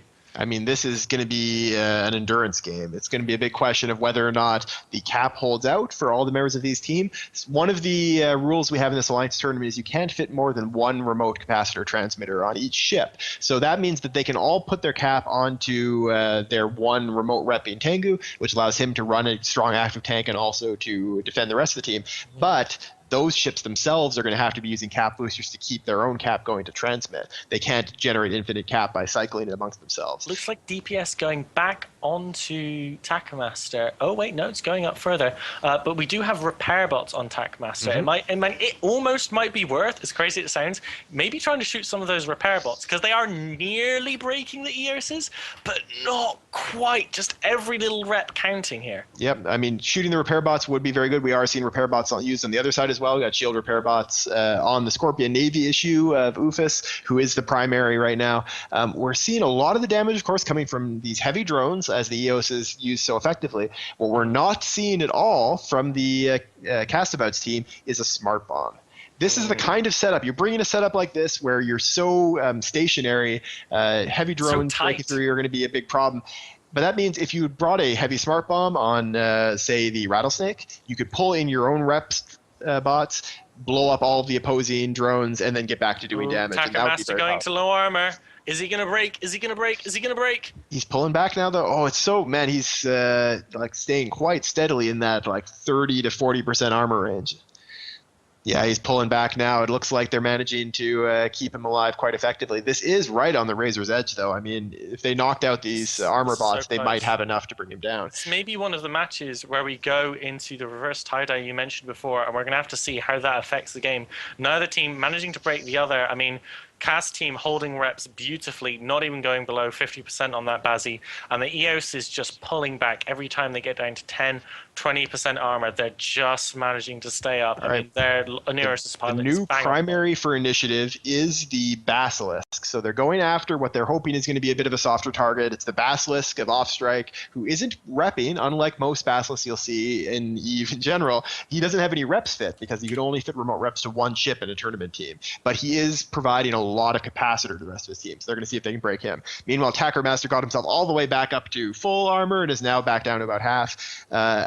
It looks like those EOSs are kind of durable enough to keep this fight going to the long term. If we do go to the super fast tie-dye, that's the kind of situation that makes a Tinker, the Tinker is the way you describe these tight-knit remote repping teams, the Tinker logistics pilot drives them insane. We do have smart bombs coming from, it looks like the Basilisk there? Basilisk, and looks like from the Vulture. Both They've taken your advice, Fozzie. They're starting smart bomb drones off. That's going to make life so much easier. That is in the reverse tie-dye, as you mentioned, it makes the Logi pilot so hard because you have so much less time to respond to broadcast for reps. I mean, you've got, say a human has a 0.3 reaction second time. If you're going at, 1,000% tie-dye, you've got nowhere near that much time to react to where you need to apply reps to. And I think in that case, that is going to benefit the team with the more players because you're going to have more players that you need to burn through, whereas you've got 6 ships to kill on the cast side, you've got 12 to kill on the initiative side. Yeah, there's just more effective hit points on the, once you get past all those resists and everything like that, to just eat through. And you also have to be sending your missiles and your drones after different targets. A team that can spread out like this and spread themselves out amongst more ships is going to have a much easier time when the fight gets that long. That being said, if a lot of those drones are dead by then it's going to be hard to deal damage. We're seeing not only just those smart bombs, but also we're seeing missiles being launched by one of the Tengus, the combat Tengu from the Castabouts team, is using his missiles to kill off hammerheads. Yeah, both teams just still hammering away each other, seeing what they can do. The Castabouts team still trying to bake the EOSs, but it's just not happening. We've got just over 3 minutes left before we start getting into reverse tie-dye, and I do think we are going to be heading there. Of course, with this Tinker kind of setup where you have a Tengu or a Legion or a Proteus remote repping your team, one of the most famous situations that these setups have ever gotten into was the losers bracket final from the last Alliance tournament, when we saw Pandemic Legion and Exodus in an incredibly tense match like this, where nothing was done, but there was still a lot of stuff going on behind the scenes. And I remember seeing a screenshot of the Tengu pilot from Pandemic Legion that ended up winning that match, of his rack of local repairers and remote shield boosters, all like right at the edge of overheating to destruction. Like, he had to manage everything so well. It really is hard to keep these kind of setups going. And if you look at it, it's only now the geckos, the things that can really withstand those smart ones, applying DPS to the enemy team. If you can look, you can see the Ishka's drones are still holding around. We've got hobgoblins just staying off field. They know that there's no point sending them in. They're going to be smart bot off. They're saving. They're waiting for that reverse tie-dye. We're going to have to wait for another just over 2 minutes. But we're going to go from having a stalemate to a sudden hell-unleashing fury. So one of the things we haven't really seen too much in this match to kind of give us signals about is how the fit on the Castabouts flagship is. This Rattlesnake for Castabouts, we mentioned at the beginning of the match, is the flagship. That means that he can have faction or officer drone damage amplifiers. It means that he can use officer or faction neutralizers in the highs.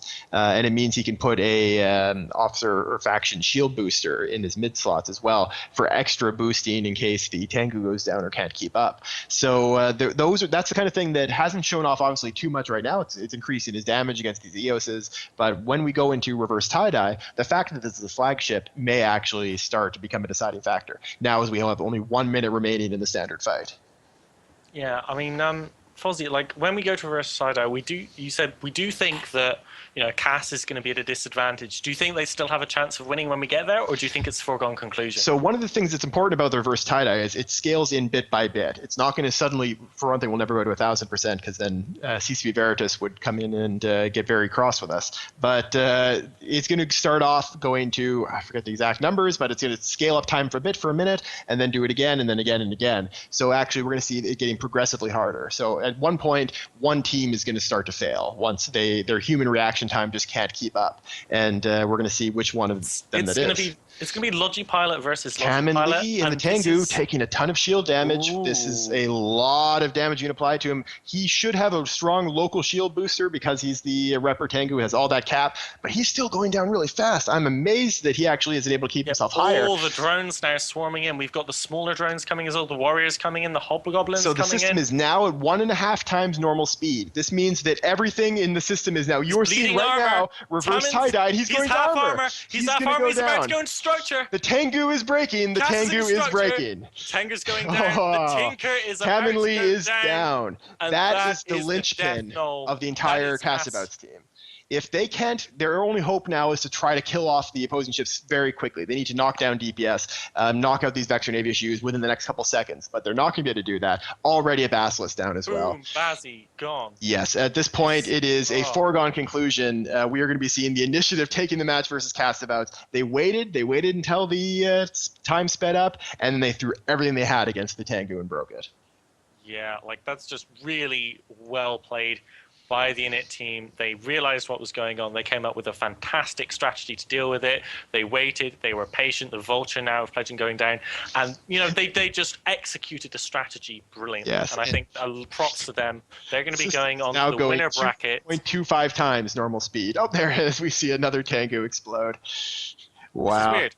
Can we have this for like the giant null fights? So instead of lasting like 11 hours, they last about 10 minutes. Yeah, the servers would actually just pick up a baseball bat and kill me if that happened. I mean, imagine. Happy with that. Mitani's been asking to nerf the slow cat blob, right? Imagine trying to. That's your idea. Yeah. As we see now, a rattlesnake dropping down. Yeah, I mean, obviously, it's very fun to play in these kind of environments. I've played with it on testing. The only way that we can do it in this kind of environment, though, in the tournament, is because we know that there's only going to be 24 ships fighting. Yes. And it's not something that works in larger fights. As a Scorpion Navy issue dropping down. Yeah, there we go. Time is running at over 3 times speed. And or almost 3 times, 2.5 times speed. And he is dropping very quickly. Yeah. Again, a pretty one-sided match, but I think it was two very, very cool ideas for teams going up against each other, and it's one of those things where both teams probably hadn't practiced against each other's setup that much with their own setups. I imagine they would have practiced against something similar, like you would have practiced against a high DPS team. Yeah. The Casabouts, and you have to be prepared for what you're going to do against a Tinker, because it is something we've seen before. But obviously, it just wasn't enough in this case. That is going to be the end of the match. We now have the last Navy Scorpion down, so we are going to send you back to the studio for some commercials, and then we'll be back in a few minutes for Unthinkables versus Feigned Disorder. See you in a bit.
from...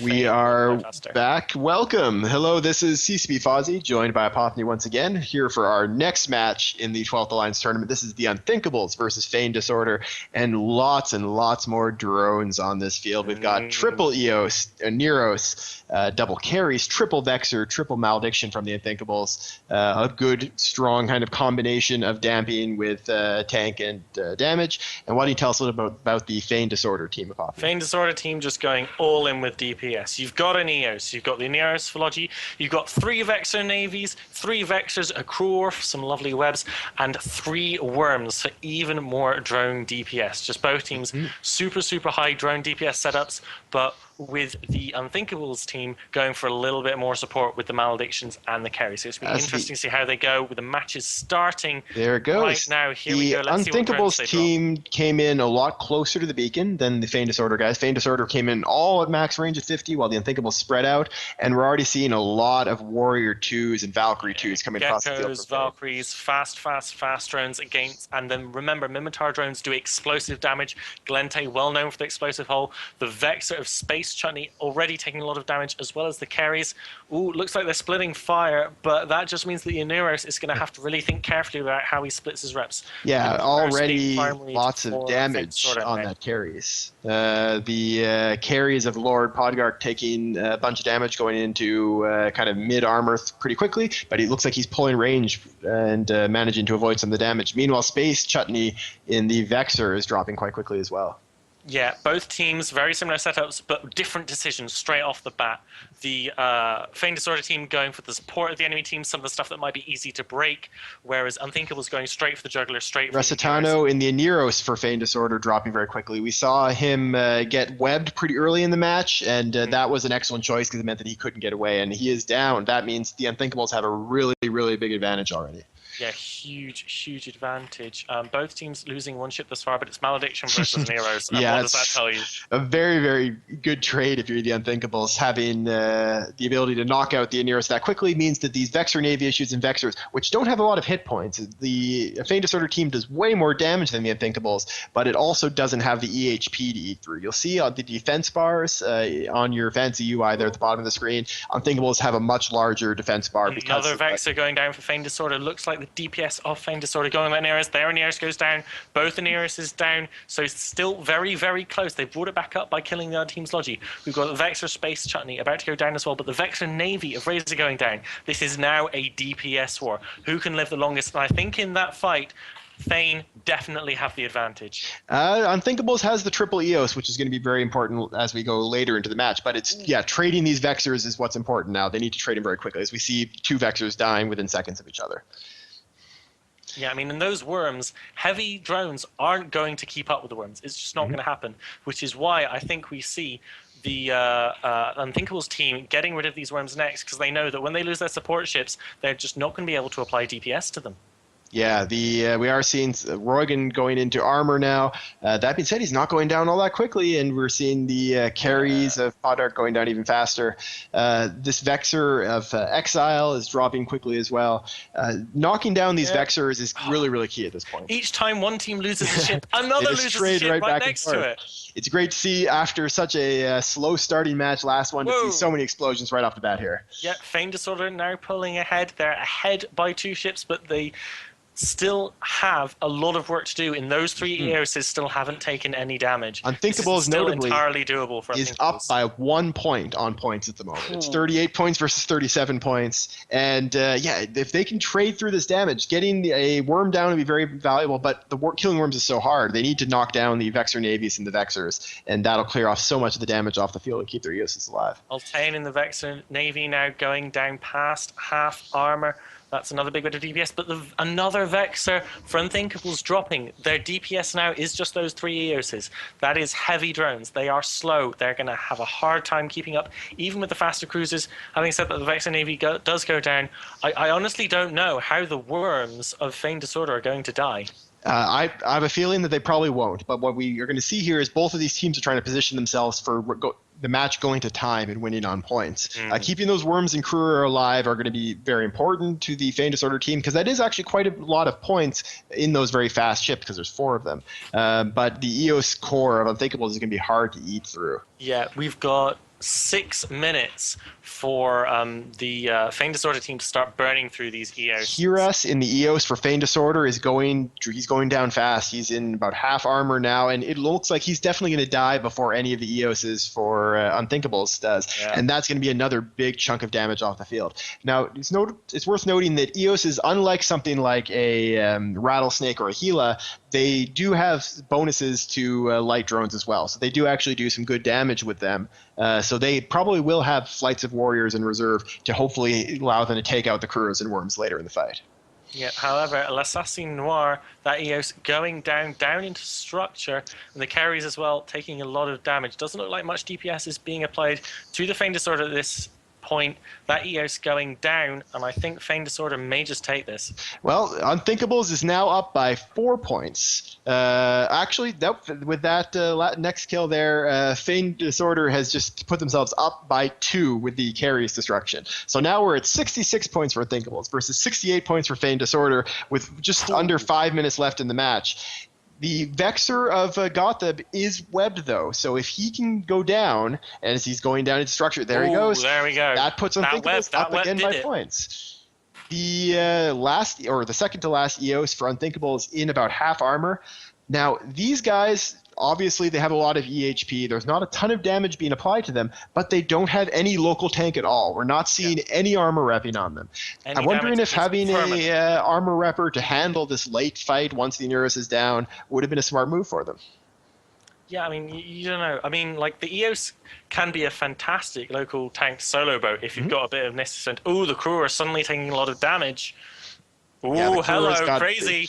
The whole bunch of Warrior 2s chasing him, and it's only going to be a matter of time, I think, before they take him down. But as long as that EOS goes down, though, that's going to be Feign Disorder with a very, very strong position. It's going to be 1 EOS versus a Vexer Navy, a Crew, and still 3 whole worms to burn through. Worms have a huge amount of EHP. That basically, the fact that EOS went down hands this battle to Feign Disorder. The fact that EOS didn't have any local tank, we've seen it commonly used in previous tournaments in shield setups, where to have your shield command ships having a ASB for use after the Logi dies in the second stage of the fight. I think seeing like people throw on a single AAR or something like that onto an EOS is going to be smart for this exact situation. If your Aneris is still alive, it'll just supplement the Rets. It will mean your Aneris isn't using as much cap in case there are any newts on the field, which is going to be very popular. So many Armageddons being chosen as flagships. I mean, if it's got a local rep bonus, just chuck one on there. It's just a safe choice. Yeah, we're also, none of these EOSs appear to have any smart bombs, which would have been very helpful, although it obviously is hard to eat through the HP on worm drones. It still could have been helpful in the late fight. But that is, these EOSs are dropping quite quickly. It's now, we're not even going to go to time. The last EOS for the Unthinkables of Michaela is dropping into structure now, and that's going to be a very exciting victory for Feign Disorder. They lost their Aneros first. I expected that to be something that would put them on the back foot, but instead they went right for the other Aneros and managed to get the advantage in that war of ships trading back and forth. Great victory for Feign Disorder, well fought, bloody on both sides, but I mean, one of the upshots of this is a lot of teams, if they haven't been thinking about it already, they really need to think about, do I have a spare hive for a smart bomb? Yes. There is so much damage based on light, medium, and heavy drones, so much off the sentry drones of the medium tournament. Smart bombs are going to be so effective here. I think they are indeed. And with that, we're going to send you back to the studio for a couple of ads, and then we'll be back very soon for our next match, which will be the last before the break, Solar Fleet, I didn't say feet there, versus the Devil's Warrior Alliance.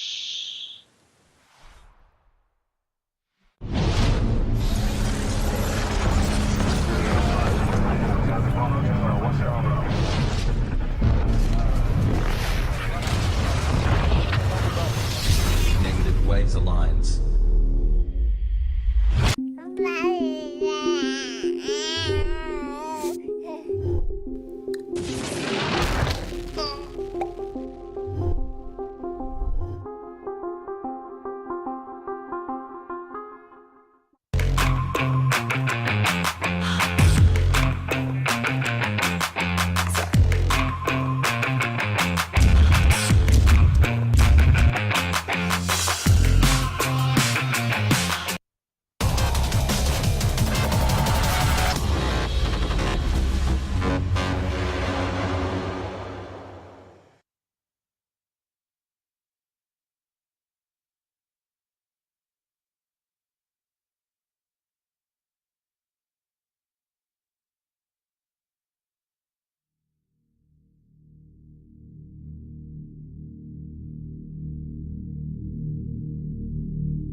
Hello and welcome back, everyone. This is our next match of the first day of the 12th Alliance Tournament. This is CCB Fozzie, joined once again by Apothemy. Hello. And this is Solar Fleet versus the Devil's Warrior Alliance. We have some pretty cool setups coming up here, lots of Gilas, but also a pretty strong Minmatar sub-theme, something we haven't seen as much of earlier in the day. The Devil's Warriors have brought in double Claymore, triple Gila, Scimitar, triple Worm, double Merlin Stiletto. And why don't you tell us a little bit about this under-shipped Solar Fleet team? Well, the Solar Fleet team, they also have gone for the triple Gila. We've got two Vexor Navies, we've got a Simi for some Logi, we've got a Sleipnir potentially for some links, with Merlin, Kitsune, Argos as the smaller support. I mean, bringing 10 players is definitely a ballsy move. You know, you've got less guys to burn through the EHP of, but you do get to put more points into fewer ships. Yes, it's a ballsy move in that, like a polite way of saying it's a terrible move in almost all situations. It's I tried to be nice. Yeah. I tried. It's something that you generally don't want to do. There's a couple exceptions, but yeah, there's a lot of drones moving across this field very quickly. Looks like the drones are going straight for the Simi of Adrian, who's kiting off as best he can. Whoa, the Gila of Terex burning straight into the middle of the Solar team. Whoa, what are you doing, buddy? Yeah, he is burning. They're burning right into each other there. It looks like they're going to be trying to get webs onto the opposing Simis. They've already got some newts onto the Solar Simi, but no webs yet. Dropping into low shield, dropping into armor already. The Simi of Devil's team. He's got to be careful. He's going to armor. He's going to structure. Is he going to There get he it? goes He does down. go down. Wow, that is an early, good, strong kill by Solar Fleet. That giant swarm of augmented hammerheads, augmented Valkyries is going to be able to shred these cruiser-sized ships. Yeah, whoa, and the Kitsune going down now for the Solar team as well, trading one ship for one ship, but a Simi for a Kitsune, I'll take that anyway. The Worm now of Avery taking a lot of damage as well. The Vexor Navy of Mac on the side of Solar taking a lot of damage. Another Gila on the time of Devil's Warrior Alliance. They're not focusing fire very much, but we are losing ships at a quick rate. It is madness. Ships flying everywhere, drones going from ship to ship to ship. Yeah, the Terex oh wow, that Gila just disappeared from Terex. That is another big loss for the Devil's Warriors. They've lost their Simi. They've already lost a big chunk of DPS. Meanwhile, only managed to kill a Kitsune. That's bad. And a Worm down too. Honestly, wow, they are just dropping ships left, right. Vexor Navy now for Solar Fleet this time, but Solar Fleet is, at this point, definitely in the stronger position. Yeah, looks like the Gilas are newt fit, doing terrible, terrible damage to the opposing team that's going so well, but Aguila goes down. They're now even on numbers with 2 players down to start with. Solar have evened up the match, though they are now about to lose one of their Merlins. Yeah, they're in very bad position with all of these Gilas dropping so quickly. We've seen a lot of newts being applied to Apple's Appleton, awesome name by the way, the scimitar for Solar Fleet, but no damage going on to him, or not much damage. They really need to get him out of the fight. Immediate Jack and the Gila down, back to even numbers again, but then the Vexor Navy of Esja also dropping down. Yeah, the Estra is going to go down, I think. He's in like low structure. There he goes. At this point, though, Solar Fleet in such a dominant position on damage. There's only the Claymores and Worms left to do much damage from Devil's Warriors. Exactly. We've got, what, 2 Claymores, 3 Worms, and the Stilly versus a Sleipnir. Semi-Logi, can never underestimate how good Logi is. 3 whole Gilas that haven't been touched, and an Algos. It looks like the Devil's team is now trying to punish the Simi, but do they have enough DPS to break it? I'm not convinced. A Worm goes down, that's even more DPS off the field. I think it's too little too late. I mean, the Gilas can do a lot of damage versus the Simi, as we saw from the Gila drones that shredded the Simi for Devil's Warriors. But the Claymores are going to be using heavy assault missiles, which don't have a great damage application against small targets like a scimitar. Yeah, looks like the Simis holding reps absolutely fine. Devil's making a poor choice there. But I mean, really, what choice do you have at this stage? They just lost their final drone-based frigate. They've got the Stiletto and 2 Claymores. I mean, what can you do at this point? Oh, I definitely think that shooting the scimitar is the correct choice. It's just that it was the correct choice also a couple of minutes ago and a couple of minutes before that. It's one of those things that at this point, their only hope is for that scimitar to die very quickly, and then they can try to pick off some of these heals. Their heals obviously weren't very heavily tanked. They might have had some E-War in the mids, might not have been using all of it for tank, but it went down incredibly quickly. I was very surprised at how fast those heals disappeared. Right, that's only taking a lot of damage going to low shields, but we now have Mythendril taking down into half shield. Is he partially local tanks? Looks like he is. There's an ASB charge. He's going to hold on as best he can. Yeah. But 3 Gilas is a lot of DPS. He'll tank potentially until that ASB runs out.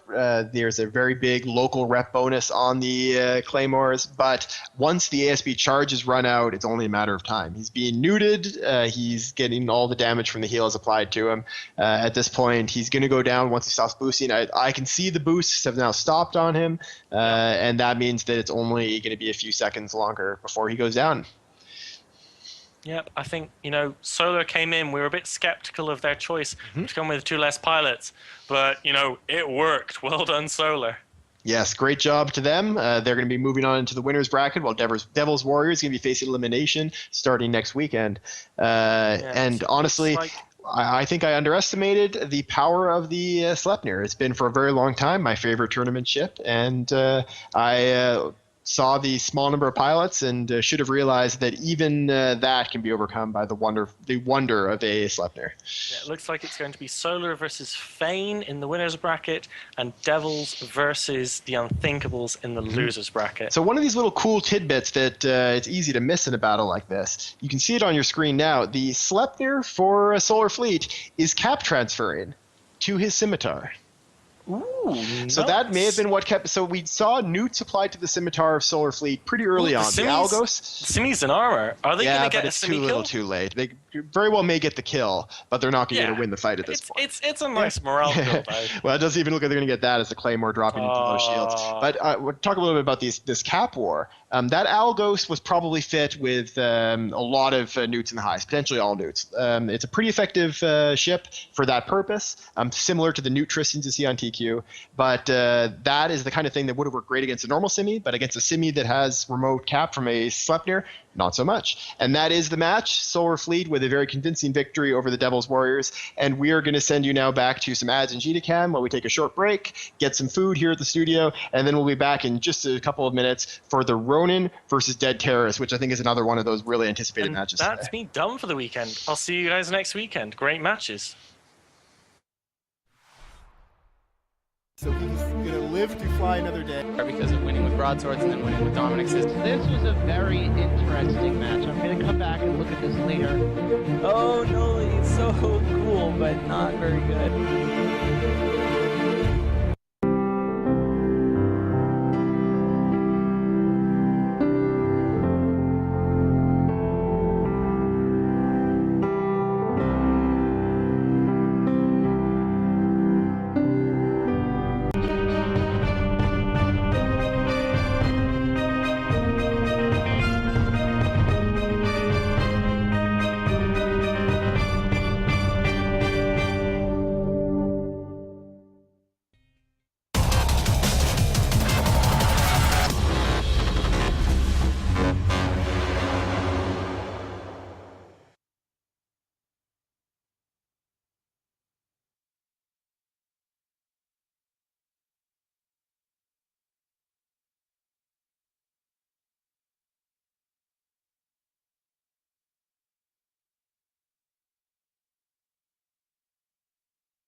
live to fly another day. Because of winning with broadswords and then winning with Dominic's system. This was a very interesting match. I'm going to come back and look at this later.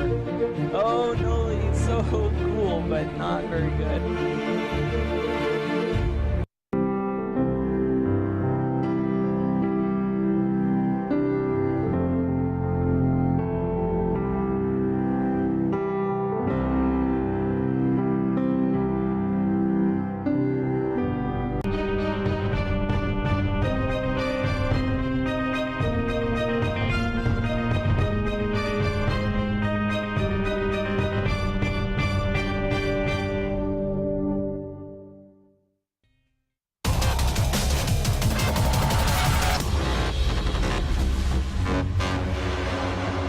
Hello and welcome back, everyone. After that short break for dinner, we are back once again, and I have a new commentator with me. Everyone say hello to Bacchanalian. And say hello to everyone, Bacchanalian. Hey guys, this is Bacchanalian here, back for Alliance Tournament XII, the Drone Spam Edition. I'm excited to be here and looking forward to a great match here between Dead Terrace and Ronin. We do have another flagship on the field once again today. The Balgorn flagship for the Ronin is here, and they've brought with it 2 Eoses, a Guardian, 2 Blackbirds, a Vexor, and then a set of support with Molluses and Talwars and Heretics. And Dead Terrace have gone all Foons. Yeah, this is interesting. I kind of poo-pooed the Foons we saw earlier, but they proved to be effective. So here we have 3 Typhoons, Eos Proteus that we think is the Logi Proteus, 2 Purifiers, 3 Tristans, and a Malediction. So quite a bit of frigate support there, and it'll be interesting to see if those Purifiers are bomb fit in order to perhaps to clear the drones that we've seen so many of. Yeah, the entire team for the Dead Terrace came in at 50, but the Ronin guys came in a bit closer to around 30. And the match has now begun, so we're going to see all the drones moving across the field and get a better idea of what type of drones these guys are using. Yep, and it looks like we have damps going back and forth both ways already, so we see some E-War going on. The Ronin team looks like they're actually pulling back to some range here. Yes, they are deciding they don't want to get within the lock range of these Typhoons because they've got the Foons all damped out. They've actually got damps across almost the entire team for Dead Terrace, which is a really dominating position. If the Ronin can manage to pick apart some of these smaller ships while the entire Dead Terrace team is damped, they're going to be in a really, really strong start. And here we go, Blackbird already into armor, about 2/3 armor now. A bit of shield damage on a Tristan the Proteus on the other side there, but really not a whole lot of significant damage. While that Blackbird is getting reps, it's losing armor with every rep cycle. Yeah, now the Balgorn for the Ronin is charging into the field. He's gotten in quite close and is close enough now to be nuding out his targets and shooting with lasers. So we're going to see whether that starts to have a really big effect. It looks like he's got his newts on the Proteus. And again, that Proteus being the Logi, then they can start powering through some of the support. Looks like they are trying to get through that Tristan, but he is still pulling armor back, so they haven't completely drained the Proteus, or he's managing to effectively cat boost. That Blackbird, meanwhile, has rep back up to full, so again, we're back at a stalemate here. Yeah, the Balgorn is actually using the new bonus that since the last tournament we've given to the Blood Raider ships. It is using Nost rather than Newts, which means that it's draining a lot of cap, but also it's gaining cap from it, not using cap. So it's going to be able to do this indefinitely. It's definitely not going to run out of cap anytime soon. And it looks like Ram's Vexor there on the Ronin team is now struggling. They're trying the same thing, switch targets from the Blackbird, see if the Vexor's tanked a little less and perhaps break through that. Meanwhile, we lost a Purifier already on the Dead Terrace side, so quickly got through him and just kind of alphaed him off the field, looked like. With a Tinker team like this Dead Terrace team, losing one ship is often a pretty big loss. It means that the limited amount of DPS you have, especially DPS that can project across long distances like the Stealth Bomber can, is decreased even further. And we're also seeing damage coming in at the rep drones. It looks like the Ronin guys are shooting off the heavy rep drones that are helping to keep the Proteus alive. And there goes another Tristan. Meanwhile, that Vexor's still not breaking on the Ronin side, so Ronin are holding on pretty tight here and managing to pick apart this terrorist team little by little. Yeah, I mean, this is exactly what you want to do when you're coming up against a Tinker team like this. Having the Balgorn obviously is a huge advantage. Whether they knew that they were going to be coming up against something like this or just brought it as a general strong ship, it combines the long-range webs and long-range nudity and Nossim, both of which we allow people to use faction versions of on the flagships. Yep, and then it looks like now they are going for the Balgorn. I guess you figure at this point they're damped. They have limited ability to project damage as a result, so let's go for what's right here in our face and see if we can get through it. That said, Balgorns are very beefy ships with the Guardians supporting it, and they're going to have a hard time doing it now. There looks like another Purifier is really struggling to stay alive too. Yeah, these purifiers are going to be dealing a lot of damage to it. So if they can take down the purifier of Shanna, which is being fired on right now, but it's holding pretty well, then that'll help keep the Balgorn alive a lot longer. Yeah, I mean, that is why they chose the Purifiers as stealth bombers here. They do have the most armor of any of them. However, that was all she wrote for that one. He is exploded and off the field. Balgorn, meanwhile, holding out pretty comfortably, about 95% armor, though that was a big chunk that just went. He was repped all the way back, so... Yeah, without those purifiers, it's going to be kind of hard to break through the reps of the Guardian on the Balgorn. As we see now, Tristan is the new target for the Ronin team. They're trying to pick off the small ships one by one. So this is the first team that we've seen in this tournament so far using stealth bombers. And stealth bombers, of course, it ended up being the dominant meta, even though they didn't show up until the last day of the last New Eden Open. We've increased the point cost up again to 1 point, which means they're 1 point higher than they were in the Neo 2, but 1 point lower than they were in the last Alliance tournament. Do you think we're going to see a lot more use of stealth bombers in this tournament back? You know what I think? I think we may see some teams attempt to use bombs with all the drones we've seen, especially with the Vexor Navy issue that don't have the most enormous drone bay in the world. You clear off a couple flights of drones and they have no DPS. I definitely think we're going to see some of that. Meanwhile, we have Banshee Blade and Tristan exploding. We have another Tristan that has bled some structure, but is back up to full armor. But Ronin here, really, they're holding on pretty steady. They're doing what they're executing perfectly here. Finally, Morgul, their Guardian's taking some damage, but at this point, I feel like they have enough of a lead that it really is not going to make that much of a difference to lose their Logi. I mean, if they lose their Logi, though, they may still be able to win the fight, but keeping that Balgorn alive without the Logi. We still have 3 Foons on the field here and an Eos. That is a lot of damage. If that Logi goes down, then their flagship Balgorn could definitely be vulnerable. That being said, he's holding on pretty well. For Ronin, they have 2 Blackbirds on the field, and they have some damp support. The less ships that dead terrorists have left on the field, the more they can spread that E-War, the more effective it becomes effectively. So every time there is a blue ship exploding, that's just more E-War applied to the DPS ships that are remaining for it. And that really can play havoc as you get later into a match. Yeah, I mean, there you go, another Frick going down. It is one of those things we have seen before in other matches in previous tournaments where you get that snowball effect with an EW-based team, whether it's electronic countermeasures from a Blackbird or damps from a Celestis, is that once the number of opposing ships drops lower, that is concentrated a lot more. And that's another one of those big reasons why you want to bring as many piles as possible to spread out that E-War. And at this point, it is looking like the Ronin are in a pretty strong position, although they have now lost to Heretic. They've only really got, 1 Tristan left, and the Heretics are mostly effective against frigates. I feel like they're the anti-support ships that might be a little too late on, breaking one of those down. And it looks like the Guardian's back comfortably. The Blackbird's still at full health. So really, right now, it looks like Dead Terrorists are beating against a brick wall and not getting very far. Yeah, I mean, the other thing the Heretics will be quite good for in a fight like this when it goes long is shooting at drones. They'll be able to use those missiles to pick off some of the rep drones, to pick off some of the damaged drones that the EOS could use. And we'll potentially see that continuing to be used. We've definitely seen a bit of it. But unless Morgul's Guardian goes down, I don't think there's any way that we're going to see many more ships, like especially the big ships, lost for the Ronin. Yeah, he is back to taking some damage. He's target painted there, it looks like, from 2 different ships, and those missiles are hitting it pretty well. But another Tristan now very seriously struggling on the Dead Terrorist side. And there he goes. Yep, and the Guardian is still holding on about 2/3 armor. So, again, I've been saying this the whole match, but it looks like Ronin had this very well in hand. Yeah, I mean, definitely a very strong position for the Ronin to be in. And the Ronin, of course, is a team that we expected to do quite well in this tournament. They are a team with a very long tournament history. They came in second all the way back in the 3rd Alliance tournament. These guys, they've competed under the name RUR in the past, as well as the Ronin. And they did very well in the last Alliance tournament as well, making a very deep run and staying in the winner's bracket for much longer than most. So we would expect them to be a team that is going to be a solid performer, I think. Yep, so I see somebody in stream chat asking what a heretic is. It's kind of something in between a frigate and a cruiser called it's a destroyer hull. It's actually an interdictor, but they're very effective against frigates. They have light weapons, small weapons that are very good at targeting frigates, and they put out quite a bit of damage, so they really are an anti-support style ship. Yep, and these heretics that Ronin are fielding are fit with light missiles, which have exceptional range for a small ship, so they can sit quite far away from the battle and use those to pick off small targets. You also see the Flycatcher is another similar ship in this kind of role that people will bring out. The heretic has the advantage of having a much stronger tank, but the Flycatcher gives you some more E-War options. And in past tournaments, we'd seen Sabres used in the same role, but now the Heretic is a much more effective ship. As I'm saying this, the Balgorn dropped to about half armor there, but it looks like the Guardian still got reps on. I'm not sure what's slowing that down, but we have a Typhoon for Mini Instructor Khan.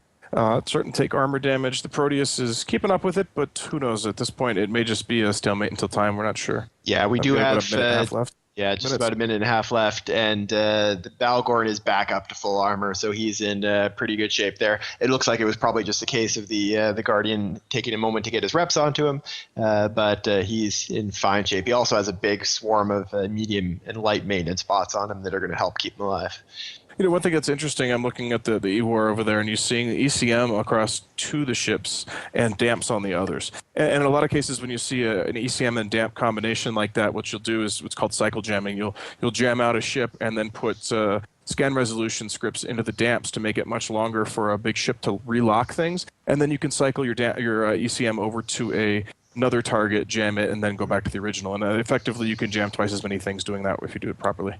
Yeah, at this point, it's probably the Typhoons have the Mimitar racial jammers from the Blackbirds on them, and then all of the rest of the jammers will be on the Proteus. Because anytime you can jam a Proteus in this situation, you're going to get probably a kill out of it. These Proteuses are obviously the linchpin of a Tinker setup like this, similar to the way the Tengu was in the the Castabouts team that we saw earlier. If that can't lock, then all of a sudden the rest of the team collapses around it. Yeah, problem being it with these Tech 3s and the subsystems you can put on, the ways you can fit them, the way we've seen Tinkers fit in the past, you can make these things almost unjammable. I mean, you can get the sensor strength so high that it's just almost pointless to try. Yeah, I mean, I can definitely see the effects of an ECCM, so it's a module on the ship that protects you from electronic warfare, running on the Proteus, and also there's actually a lot of remote assistance, electronic assistance being passed back and forth among the rest of the Dead Terrorist team. So those are probably going to be remote sensor boosters mainly, but they could have some remote ECCM in there as well to help give them resistance. And that is the match over. The Ronin takes it on points. Obviously not a ton of explosion in this match, but a very convincing victory for the Ronin. They were able to really come in with a strong plan against the Tinker team and dismantle them bit by bit. And so with that, we're going to send you back to some ads, and we'll be back in just a few minutes for the sexiest match of this entire day with Moist versus Easily Excited. Okay, we'll just chillax for a sec, everybody. And then we'll just let Grathlic explode, and it's going to be awesome. It's not going to be worth, 500 bill, but it's going to be okay. Do I have to do it? I want every dead motherfucker out of the Alliance. No. Every one. Bro. No, Mad.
Hello and welcome everyone. This is our next match of day 1 of the 12th Alliance Tournament. This is CCP Fozzie, joined by Bacchanalian, and we've got Moist versus Easily Excited, the amazing matchup of suggestive names.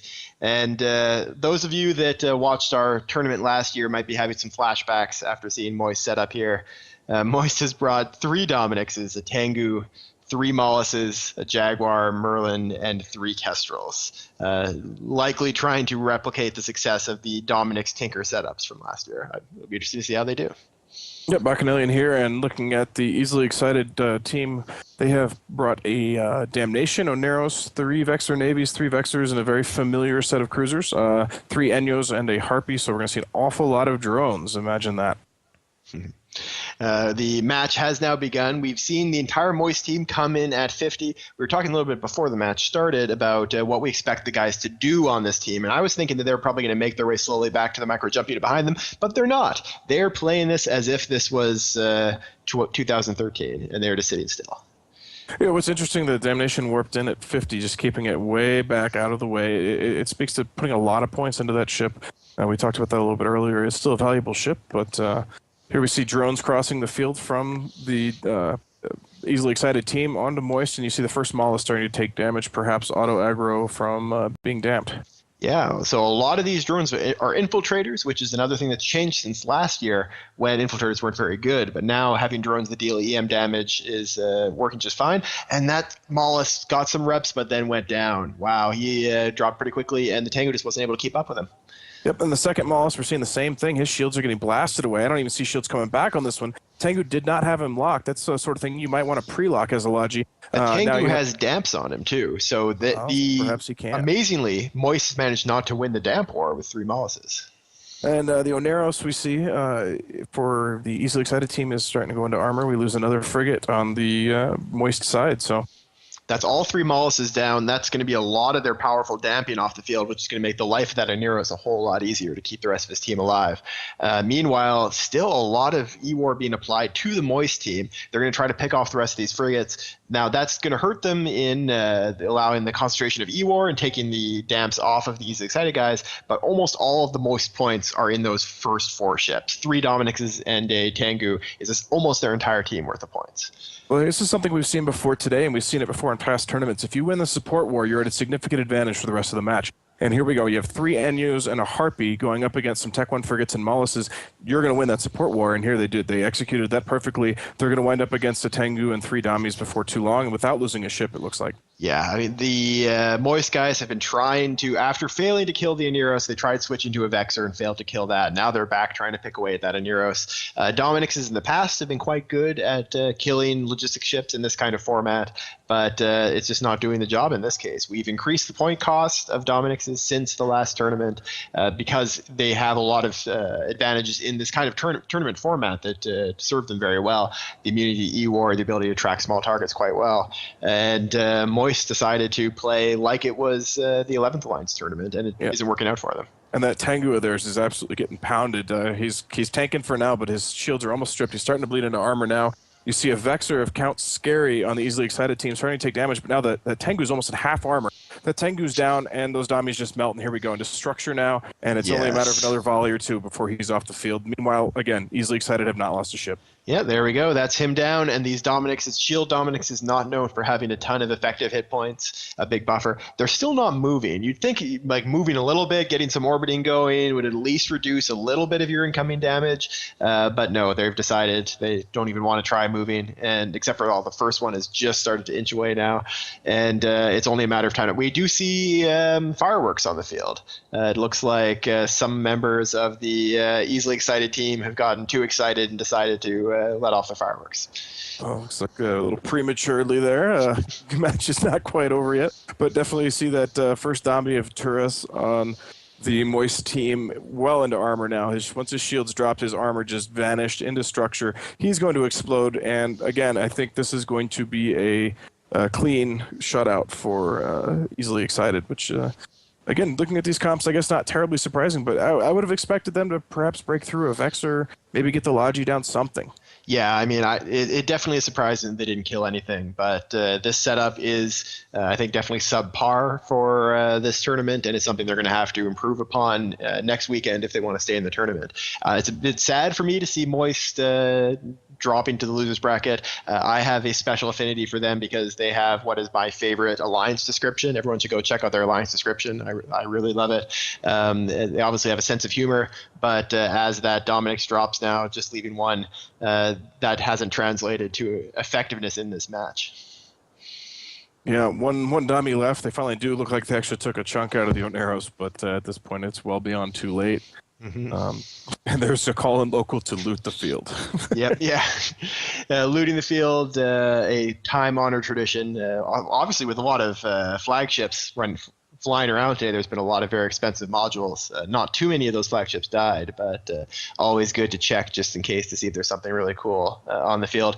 Oh, by the way, I've been asked by the recruiting officers of the CCP Alliance Tournament Corporation to let all those that have applied know that unfortunately you just didn't measure up. We thank you for your applications, but we need to be more selective. So good luck with your next corporate application. And it looks like the easily excited group are indicating local that they are low sec poor, so every little bit they can scrape together will help them in the future. So yeah, a very clean win to them. That looks like a very impressive turnout. They executed that very well. And I guess the next matchup we'll be seeing is Test Alliance versus Ashrakan. Am I correct there? Yes, indeed. So we'll be back for that after just a few minutes of ads.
Welcome back, space friends. This is CSP Fozzie again, joined by Bacchanalian, and we are bringing you Ushrakan versus Test Alliance. Please ignore the next match of the first day of the 12th Alliance Tournament. Why don't you tell us a little bit about these setups we've got coming up for us, Bacchanalian? Well, we got Ushrakan here in a double Rattlesnake, Nighthawk, Scimitar setup with 2 Malediction, 3 Hawks, and 3 Worms as support. And, interestingly, Ushrakan did not declare a flagship. I think this would be a setup where a flagship Rattlesnake might benefit them. And we do have Test Alliance in a double Sleipnir Scimitar triple Gila combo, again with Worms, Raptor, and some Merlins as support.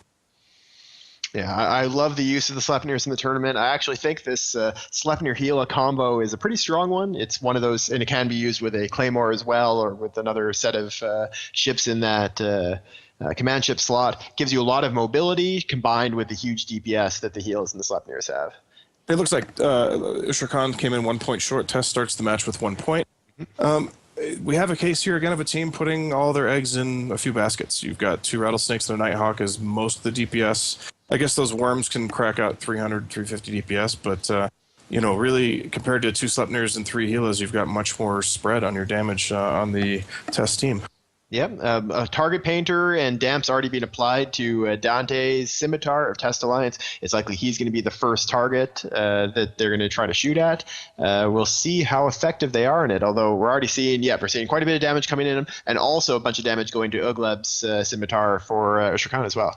Well, it looks like the Scimitar actually on the other side, on the Test side, has been scrammed. All 3 Hawks were scrammed for Ushrakan. Those aren't showing up on the UI, it looks like, but we do have frigates getting scrammed all over the place, so definitely this is everyone going in deep with the support. Scimitar for Ugleb already into armor. Meanwhile, Dante Saronis just lost his shields and his Scimitar as well, so they might trade here, although it looks like Ushrakan will be a little bit behind on that, and that Scimitar first one does drop for Ushrakan. Yeah, Dante's tank is holding up a lot better. It looks like he had a more effective shield booster going. I did see a shield boost right at the end for Ugleb, but it was too little too late. It was right when he was in structure. I didn't see anything before that. And Dante's going to have to try to get some more range if he wants to pull away from the damage being dealt by these Rattlesnakes. Yeah, he's definitely in a precarious position right now. He's obviously, it looks like ASB tanked. He's at half armor. Eventually, that's going to have to reload. And meanwhile, it looks like the Nighthawk is the next target for Test to fire on. And really, I think that Scimitar will probably run out of charges before that Nighthawk goes down. Meanwhile, we have a Hawk on the Ushrakan side going, and there goes the Scimitar. So both sides loduless now. So the choice of the Nighthawk next, that will knock down the Lynx, but if they had picked off some of these frigates that were tackling their Scimitar, they might have been able to keep him alive. That being said, though, the Nighthawk is dropping into armor now. We're seeing him, there he goes, and he's going to be dropping pretty quickly. So that'll be the shield Lynx off the field for Ushrakan, which should make the rest of their team a lot easier to kill. And a Worm joins him in explosion there. Leslie Moffat, Raptor, is taking a bit of damage, and then we have Faith Sleipnir on the Test Alliance side. Looks like he's about to enter armor as well, but Ushrakan 1 step behind here all the way. Yeah, the Raptor did go down, but he's still around actually. Yep, another Worm, or not a Hawk that just went down there. Seems like an odd choice as a primary, a Raptor that's not scrambling any of your, that's not anywhere near the rest of your team to be causing any problems. But now they've actually gone after the Sleipnir, which is a much more viable target. And Faith Sleipnir is struggling, even with his ASB pumping. He's into structure. We have another Hawk down on for Ushrakan. Worm now taking damage. Hawk into armor. Both of those frigates look like they're not long for this world. And Faith Sleipnir still hanging holding on. He's no longer webbed, so he is pulling speed, and he is just barely holding on. It looks like he's gone into reload on his ASB, though, because I'm no longer seeing boosts. He's just losing bits of structure. I have a feeling he's about to. There he goes, off the field, and that's a big chunk of DPS gone for Test, but they still have another Sleipnir and 3 Gilas, which is a lot of hitting power. Well, and again, not to underestimate those Worms, the 3 of them together put out quite a bit of damage, probably on border with the Sleipnir. So you're really looking at just a ton of damage still, and they should be able to chew through these Rattlesnakes. The question is, can these Rattlesnakes break down anything before they go down? We see that Malediction now stripped of shields. Another frigate is down for a Worm down on the Test side. But Ushrakan's first Rattlesnake is into about 2/3 shields and not really repping as effectively as you might expect. That Worm actually was killed for a boundary violation. That was a piloting mistake on the Test Worm. That's a good amount of DPS that he's no longer bringing to the fight because of that. That being said, though, it's a DPS race at the moment. Philip is the Rattlesnake for Ushrakan is going through shields quickly, and so is Major Templar, the Test Alliance Gila. really not a good trade for Ushrakan here. If they lose a Rattlesnake just to kill a Gila, really, I mean, maybe if you take out the Sleipnir, that's an okay trade, but one Rattlesnake against the rest of the other team, the test team, is just not going to be effective. And that Gila does die, but the Rattlesnake now deep into armor, about to go into structure and explode himself. Yeah, and that'll leave one Rattlesnake against most of a test team here. These Rattlesnakes also aren't locally boosting, so that fact actually gives me the feeling that the Sleipnir could probably solo this last Rattlesnake, because the ability of an active tank to pull back the damage against a single battleship hitting you is pretty effective, while that Rattlesnake, even if you're just picking away at him, he will eventually die. We did see that again early on. I think it might have been a Rattlesnake that was up against just a couple frigates and cruiser, and he was passive. As a result, he died. I don't remember exactly who that was, but this is kind of the downfall of a passive tank. Once you're losing HP, you've lost HP. And okay, I have a Merlin on the test side taking significant damage in the structure, probably going to die. Gila now into about 1/3 shields, but the Rattlesnake is joining him in the 1/3 shields. Merlin's off the field. Looks like the Gila and Rattlesnake may go down at the same time. Yeah, and that'll be pretty much the end of it. These maledictions are the ones running around killing the Merlins and the Worms, and actually the Worm of the Bounty Violation, but killing the Merlins. But they're not going to be able to take down the Gilas or the Sleipnirs. So once this Rattlesnake drops down, as he goes into armor, and of course as a Garista ship, he's not going to survive too long in armor. It's going to be all she wrote for Ushrakan in the winners bracket. You know, I was saying that earlier that this is an interesting match because both of these teams are teams that have done well before in the past, and they're also both teams who have done poorly in the past. So it was interesting to see who's going to come out swinging harder, and it looks like Test brought the superior setup and executed better than Ushrakan here. So Ushrakan looked to be dropping into the losers bracket. Mm-hmm. That being said, I think it's a fairly respectable showing for Ushrakan. They're not a lot of the people that have dropped in the losers bracket today have done so due to some pretty subpar setups, some bad piloting choices. Ushrakan looking like a team that could go decently far in the losers bracket. They're not going to be one that I would consider an easy stepping stone if I was facing them down there. I was a little bit worried that they might not perform very well after they didn't bother to submit a flagship this year, but obviously they did decide to bring out some nice ships and bring together a setup that actually works coherently. Well, perhaps that was just next level meta from them. It's something beyond our understanding. But that last Malediction is at about half armor, and this match will be over before too long. So he's got a Raptor right on his tail. So, so that's going to bring us to the end of this match. Our next match is going to be Tactical Narcotics Team versus Nest of Vipers. And then after that will be what is definitely one of the most anticipated matches of this day, Low Section Shalupin versus the Camel Empire, who everyone is expecting to do very well since they performed so excellently as Thingy in the New Eden Open 2. Yeah, I'm very curious to see how they come out. Again, I think I put them up there along with the kind of second tier of elites like Exodus, guys who have legitimate shot to go all the way but haven't quite made it in the past. Yeah, so it'll be great to see how they do here. I mean, they've had an amazing showing in that tournament, but that was their first tournament showing at all. So seeing whether they can actually follow that up with a second good showing will be very interesting for sure. Let's see what that Malediction's still kiting around. Looks like he does have an active armor tank because he is back to full armor despite having structure damage. And the Raptor's still, doggedly following him around. But it looks like the Malediction has finally slowed down 560 to the almost 4,000 that the Raptor was doing. He's now overtaken him. Perhaps he's finally decided that surrender is the honorable choice here. Yeah, we're seeing a lot of good fights and salutes in local, wishing each other luck in the rest of the tournament. These guys definitely have no hard feelings here. And it looks like the proper pronunciation is Losek Naya Sholupin. That's according to Stream Chat. We'll see. There we go. That's quite a mouthful. It does make sense. Yeah. I'm not sure how they're going to perform, but they definitely have rolled a pretty unlucky first opponent. Yeah, and sometimes that can make or break your tournament. You start out against a really tough team, and even if you you go farther into the losers bracket, that morale blow of losing the very first match, it's really important. You come out not just to stay in the winners bracket to win that first match, but to really get confidence. If you have new pilots, if you have people who've worked really, really hard for weeks and weeks, maybe months, and to come out and just kind of lose that first match is really a blow to morale. So it's important to come out and strong. We've been seeing a lot of teams that look like they're putting potentially more effort into these early matches than they have in the past. A lot of flagships being brought out in the beginning, a lot of pretty strong setups, and teams kind of going all in. And it'll be interesting to see how much that might be motivated partially by the new prize structure. But we'll talk a little bit more about that later, because for now, that is the end of the match as the malediction explodes. So we will send you to some more of these wonderful player-created ads, and then we'll be right back for Tactical Narcotics Team versus a Nest of Vipers.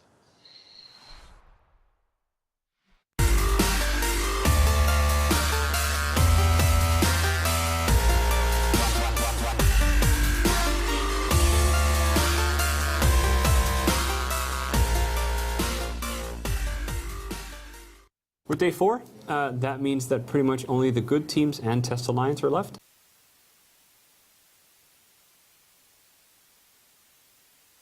Test Alliance, please ignore. Worst of the best. Delicious spaghetti you eat while waiting for a prey to put its shiny paw into his career. So you always let jump, and let the body hit the floor, and that is how the glue bump.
a Nest of Vipers in this next Alliance Tournament 12 match. And we've got, as Backline said before the match started here, just between us, a match of firsts. There's a lot of first times in this tournament so far. First Navy Dominix, first Ishtars, first Celestis and Flycatcher, first Paladins, first Garmers.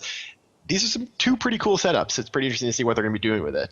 Why don't you tell us a little bit about them, Backline?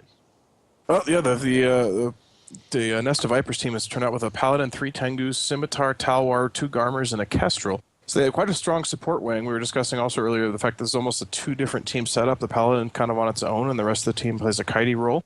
And meanwhile, the TNT team has showed up with the 2 Navy Dummies, Scimitar, Ishtar, 2 Vexor Navies, Celestis, and Flycatcher. And I really were discussing the Flycatcher being an effective anti-support ship, but against 3 frigates and a Talwar, it's probably not the best matchup for a Flycatcher. So he's going to need help from those Vexors. And the match has begun, and actually bad news for TNT. Already the first damp symbol has appeared on your screen, and it's appeared on the Celestis. So that means that one of the frigates for Nest of Vipers was able to actually outlock that Celestis, get damps on it before it could get damps on the other team. And that's one of the great advantages of using frigates for damping as opposed to the cruisers, is that when the frigates win that lock war, they prevent the cruisers from actually applying their damps at all. Damage going down on Talwar and the Ishtar, but that's something we were discussing as well, is also the lack of, maybe they were short pilots. Why do you put so many points in one pilot into a Celestis when you can bring, say, 3 Mollis or carries or whatever it may be? So, and that's a disadvantage right there. You have all your E-War on one ship. Yeah. So. They have now applied their damps, but only to one of the Tengus. That's not going to make a gigantic difference. As we see, there you go, the Kestrel going down, so knocking down one of the frigates. Probably the Flycatcher played a pretty big part of that. And if they can pick off these Garmers and Talwar as well, then that's going to really help them reduce some of this mobile damage that the Nest of Vipers team is bringing. Yeah, the Flycatcher is really under fire here, and got knocked all the way to structure, but the Scimitar managed to get reps back on, and really, it's the difference between the support war right now is he, I guess, try to kite away to get a little bit of range. Tengu of Johnny Tomala taking an enormous amount of damage, actually. He's at shields already very, very quickly. And meanwhile, Oxygen O2's Ishtar is about half shields as well. Yeah, I said before this match that this felt like it was two different teams for the Nest of Vipers, where they had the Paladin and the mobile missile team. But the mobile missile team is not being mobile. They're just staying around the Paladin. They're not actually taking advantage of the fact that they can act in a completely different way than the Paladin is. And that, I think, is really hurting them. They're staying at a place where they know they're taking damage from these bouncers that have been dropped by TNT. Why not get somewhere else? Get in closer, because the Navy Dominixes don't have the tracking bonus like the normal Dominixes. Get further away because they don't have the optimal bonus, although the fall off kind of helps with that. There's all these things they could be doing, but instead they're just sitting around essentially orbiting their Paladin. It makes me wonder if they're perhaps the Tengu's A-B fit. I mean, I feel like I recognize the subs on this. With MWD, you can get going pretty fast with this, but they're going about 1,100. Meanwhile, Ishtar goes down there. We have the first Tengu, however, and he is off the field. So we trade an Ishtar for a Tengu, which I don't think is an advantageous trade for Nest of Vipers there. And their second Tengu is still kind of struggling in shields there. Yeah, I mean, if these Tengus keep dropping, that's going to be very, very bad news for them. The Tengu that's taking fire is actually the one that's further away. They have one Tengu that's gotten in right up close and is basically just orbiting at much closer range to the other team. And he, so far, has been able to keep himself alive pretty effectively. It doesn't look like these bouncers are hitting him all that well. But the Navy Dominis are burning right towards him. So we've got 2 Navy Dominis have turned on their micro-warp drives and are going to try to get tackle on this Tengu. It's a pretty impressive sight to behold, these 2 big battleships bearing down on a cruiser. Yeah, and the Cassius Invictus Paladin now has decided to target Shimozu Shinta and the Dominix Navy issue. You can see his lasers starting to strip the shields down. And, you know, lasers being very effective against a shield tank, especially on a Dominix Navy, which doesn't have inherently high shield resistances. They may be a good choice of tactic there. Yeah, I mean, he's not going down too quickly, but he's going down slowly and surely. So if they can take him down before they lose Bars in the Tengu, then they might be in decent shape. But that being said, Bars is tackled completely. He's got these 2 Navy Dominis. These Dominis are blaster fit. That's the big advantage a Navy Domini has as opposed to normal Dominix. The Navy Domini has a big damage bonus to guns as well as the drone bonus. It actually is more similar to what the Dominix used to be years ago, and just deals an incredible amount of damage. See, this is where the support war needs to be won.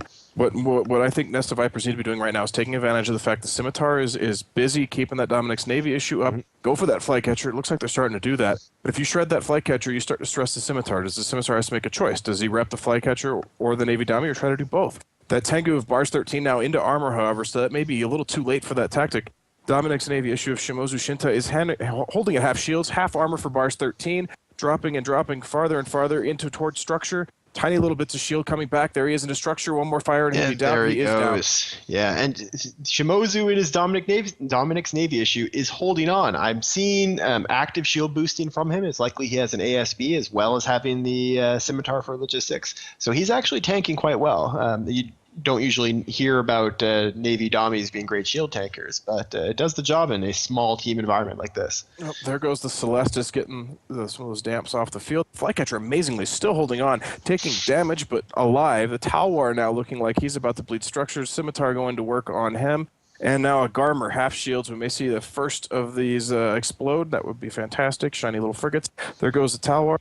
Vexor Navy issue of Shaz taking some shield damage now. That looks like the Nest of Vipers team are really trying to probe and see if they can break through onto one of these TNT ships. Yeah, if they can kill off these Vexor Navy issues, that'll help reduce the damage quite a bit. VNIs do quite a lot of damage for the points, but they're also very vulnerable, both in that their drones can be stripped off them quite easily. They don't have extra drone bay, and also they don't have a ton of hit points. So they make a good target in a lot of these matches. That being said, though, if they can't break the Navy Dommies, like the Navy Dommies have proven that they can take all the damage Nest of Vipers can throw at them, that's not going to be good for the long term. The only way Nest of Vipers can win this match is if the Paladin essentially out-tanks and manages to win them on points. But if it can't kill the Navy Dommies, it's not going to do that. It looks like Ronan Farina is under heavy fire now as well. He's starting to lose shields. I'm going to test his tank, see his ASB cycles. Gosh, I think he cycled that just a little bit early. When you boost all the way back to 100%, it's likely that you're actually wasting some of that boost, and it's better wait a little bit longer. Flycatcher of Papusa now, his shields are almost gone, and he's really only structured after that. Probably no damage control, so maybe one volley from something solid. Shas Vexor Navy issue under fire from the Paladin. It's still holding on to his shields. The Scimitar's doing a good job of keeping him alive. Yeah, Paposa's, wow, he got another rep of shields in from the Scimitar, so he's holding on fine. He loses a bit of structure and then comes back. These Garmers are doing their very best to kill him, but so far unsuccessfully. The drones from the Dummies, it looks like the Ogre 2s have reached that Paladin. The Dummies are bearing down on him, closing in. Have newt supplied, it appears, and that Paladin is starting to struggle. He's taking good chunks of damage. Shas Vexor Navy issue also into half armor. Papusa's still fighting. He got a little bit more structure gone, but the shield's still coming back in. You see that Paladin there, he's repping up almost half of his armor in one burst when he does get the reps off, probably with an ancillary armor repair. There he goes. But once that runs out of charges, it's going to rep a lot less than it would normally. So that's going to probably allow those Dommies the ability to kill it, because they're up right close now. They're doing all their damage with blasters and with drones all at the same time. Yeah, the Vexor Navy for Shaz now into low structure. Garmer holding at half shields for Ibanez M. And Papusa finally succumbs after a very long struggle. Vexor Navy issue goes down along with him, and Cassis Invictus is back to 100% armor. Meanwhile, Tengu of Johnny Tamala back taking some damage. They're trying to probe to see if they can get through him. Right, and another Garmer taking damage. You know what's kind of amazing? We've talked about all of these ships exploding. The point values right now are exactly even. At the moment, both teams have exactly 37 points. We got to be about 2 minutes. We have 2 minutes and 6 seconds left. Honestly, this match will likely go to time, so it does now come down to who is going to be able to win that points war. Now we're under 2 minutes. The Vexor Navy of Jaggerjack taking some damage. And interestingly, TNT has decided to just give up on shooting the Paladin. Yeah, I mean, that is an interesting choice because, like you said, once he's out of charges, he's in trouble there. They're now going for the Scimitar instead of Johnny Tamala. Let's see if they can break Ronan Farina down. He is taking more shield damage. I'm not even going to try to pronounce Mr. Jones there's name in the Vexor Navy issue, but he's taking significant damage. Scimitar's holding up, but it seems like he's losing a little bit more every cycle. The Garmer from Mandragora Terra now taking a little bit of damage. Who knows? There's kind of damage going all over the place, just trying to stress out these lodges to see if they can break through. what we have here is, once again, the two Dami Navy issues are chasing after a Tengu. And you would expect the Tengu to be able to run away with this no problem, but the Damis are gaining. These Damis are shield tanked, they're micro warp drive fit, and they're going just over 1,000 meters a second, while the Tengu is actually going significantly less than that. It just broke up 1,000 now, but it was running at like 500, 600. I think this is a 100 MN afterburner Tengu that was on a turn and started taking some damage because he allowed these Navy Damis to get in close. Yeah, I mean, I haven't seen them break 1,200. It was the first time I've seen it break 1,200. Now he's up 1,240. But really, that's just not fast for what I would expect out of that Tengu. Vexor Navy holding up. What happened to the Paladin there? The Paladin exploded due to a boundary violation. Wow. I didn't even see. He must have had his micro jump drive on. He was at full armor. Wow. So that was what was a incredibly close match that was tied on points, and we would have seen go to fast tie-dye, is now completely swung because the Nesta Viper's Paladin decided to launch himself out beyond the edge of glory. Right at about 30 seconds, really no time left for the one Tengu and two Garmers to do anything about it. There's no way they break the Dami Navy. Time is now up. And so that is it. TNT wins. I wasn't even watching that Paladin because he wasn't being shot at all, so I don't know what he was thinking there or exactly what he was trying to do, but he did go directly away from the fight.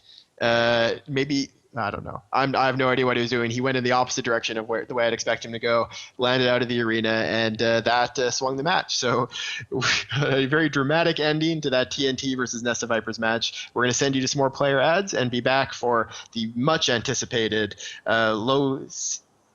the name I can't pronounce versus Camel Empire. Every child they stole, every life they took, every mind they poisoned, we will pay back in blood. We come for our people.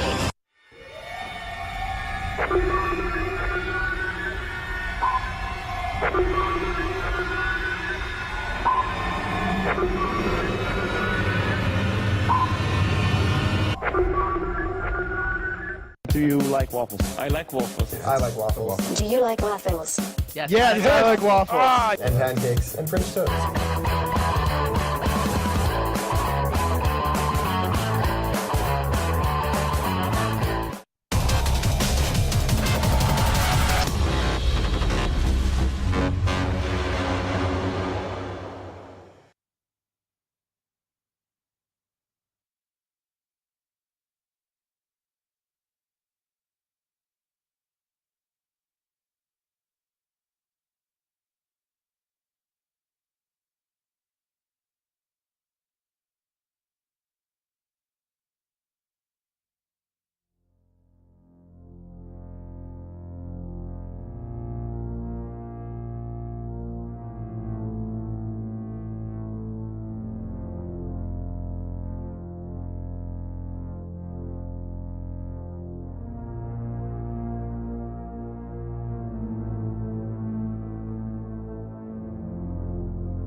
welcome back one and all to this next match in the 12th Alliance Tournament. This is CCP Fozzie, joined once again by Bacchanalian, and Losec versus Campbell Empire, one of the most anticipated matches of today, with some very, very interesting setups. Losec bringing an underpointed team, or an underpiloted team, and Campbell Empire bringing what is probably a pretty solid kind of line team that we expect a lot of big teams to be bringing. Why don't you tell us a little bit about these teams, Bach?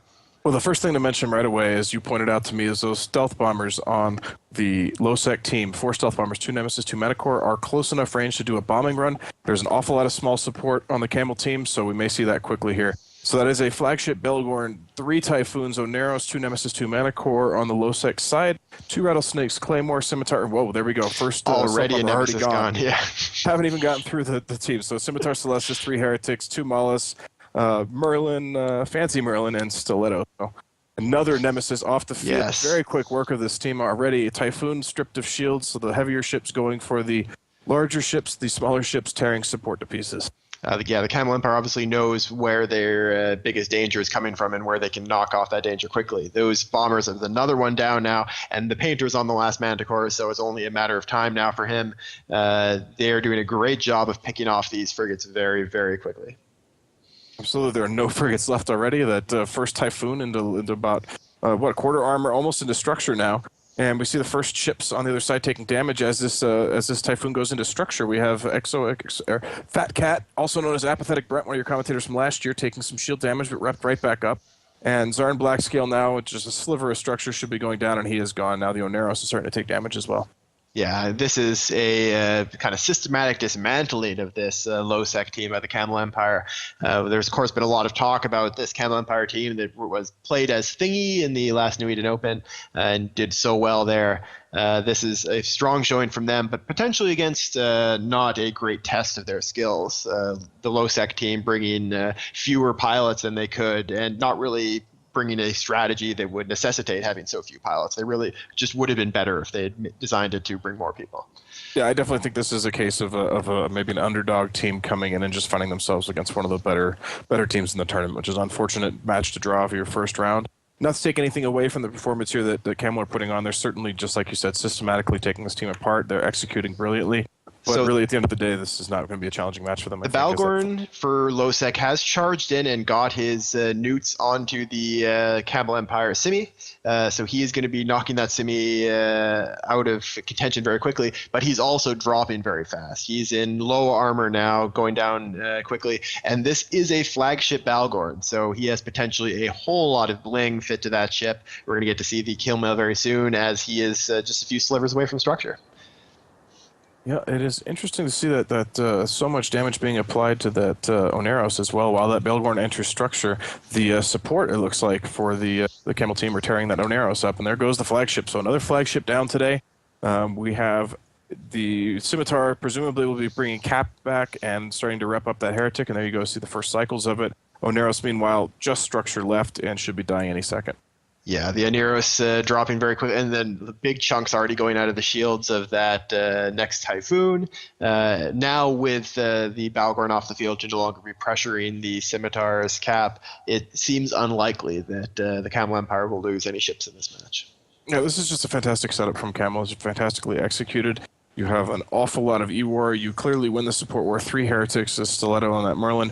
It's just they've accounted for everything here and really done a very good job executing.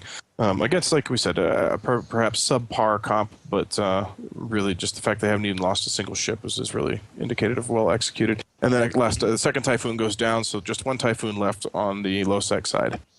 Yeah, but I mean, so Losec's going to be dropping down to the elimination brackets, the losers brackets, and will be in danger of being knocked out of the tournament starting next weekend. And meanwhile, Camel Empire will be moving on to the winners bracket to face the winner of Kadeshi and 4th District. And that is a position that I doubt either the Kadeshi or 4th District are happy to be in. Yeah, certainly not, but I guess it is one more match away from the losers bracket, which is always a good thing. So there goes that last Typhoon, and a very clean sweep for Camel Empire, not losing a single ship and really not taking much significant damage on any of them. All right, so that is the end of the match.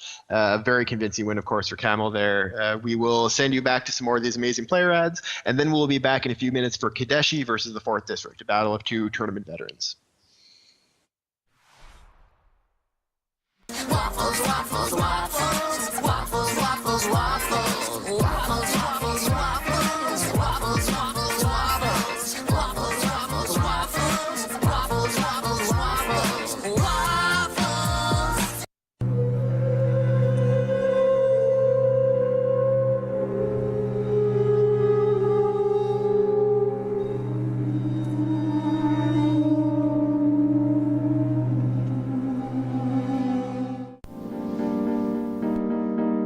Okay, yeah, him. Roger. We've got him. I'm gonna disengage as well. Pointed.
Hello and welcome back, everyone. This is CSP Fozzie, joined once again by Bacchanalian, and we are bringing you Kadeshi versus 4th District, and we are very excited to see these two setups duke it out. This is very different than a lot of what we've been seeing so far today, in that both teams have brought super high DPS and then warped into 0, and they are going to brawl until there's only one team left. The Kadeshi have brought an Absolution, 2 Brutix Navy issues, an Aneros, a Brutix, triple Vexor, triple Enyo. Why don't you tell us a bit about the 4th District, Buck? Well, we are looking here at DPS versus more DPS, and the 4th District setup here is a triple Proteus, Myrmidon, Oneros, 2 Vexor, 2 Vengeance, 2 Tristan, and a fancy Merlin Nugo. This is going to be interesting. The red team almost entirely warped to 0 with the exception of their logistics. The 4th District team are kind of spread a little bit. Some of their support is in the back, some of their drone boats in the back, but a lot of their ships right up front, right away. Nitty Masters, Vexor, straight into armor. Yeah, these guys have come in right beside each other. The blasters are all at optimal right now.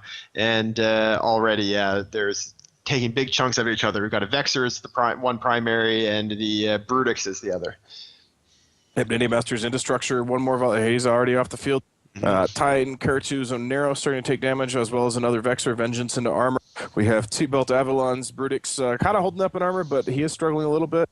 And it looks like damage is slowing down just a bit. Karl Ombacher's Vexor is getting a bit of rep, but he is going down. Nero's about to bleed into armor as well. So the big difference between the tactics going on right now is that the Kadeshi have gone and started to apply damage to the 4th District's Aneros.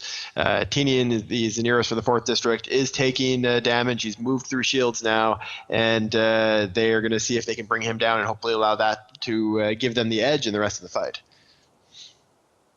Yeah, we see the Oneros is now into armor. And you're taking some damage. It's interesting, the support are duking it out without a whole lot of effect. They're not really shredding through each other like you might expect. Now the Oneros on the Kadeshi team is into armor as well. Yeah. And Ty Kurtu, I guess he's dual tanked. He's pulling back shields. Yeah, he is an ASB tanked Aneros. This is not an uncommon thing in a tournament environment, although you don't see it in normal PvP very often. Shield ASB Aneroses are actually a legit fit in the tournament. And there he goes down, though. That being said, the Aneros of Pashute there is probably going to be right behind him because it's also tackled and taking a bunch of damage. And again, shoots Neros is pulling back a little bit of armor, but slowly but surely he is going down. Troni's Myrmidon, however, on the 4th District is starting to go through shields. He is obviously the next primary. Demian's Samanel's Vengeance into armor. We have an Enyo. Oh, there goes the Oneros. So now we're both Lodulus teams here, just pounding away at each other.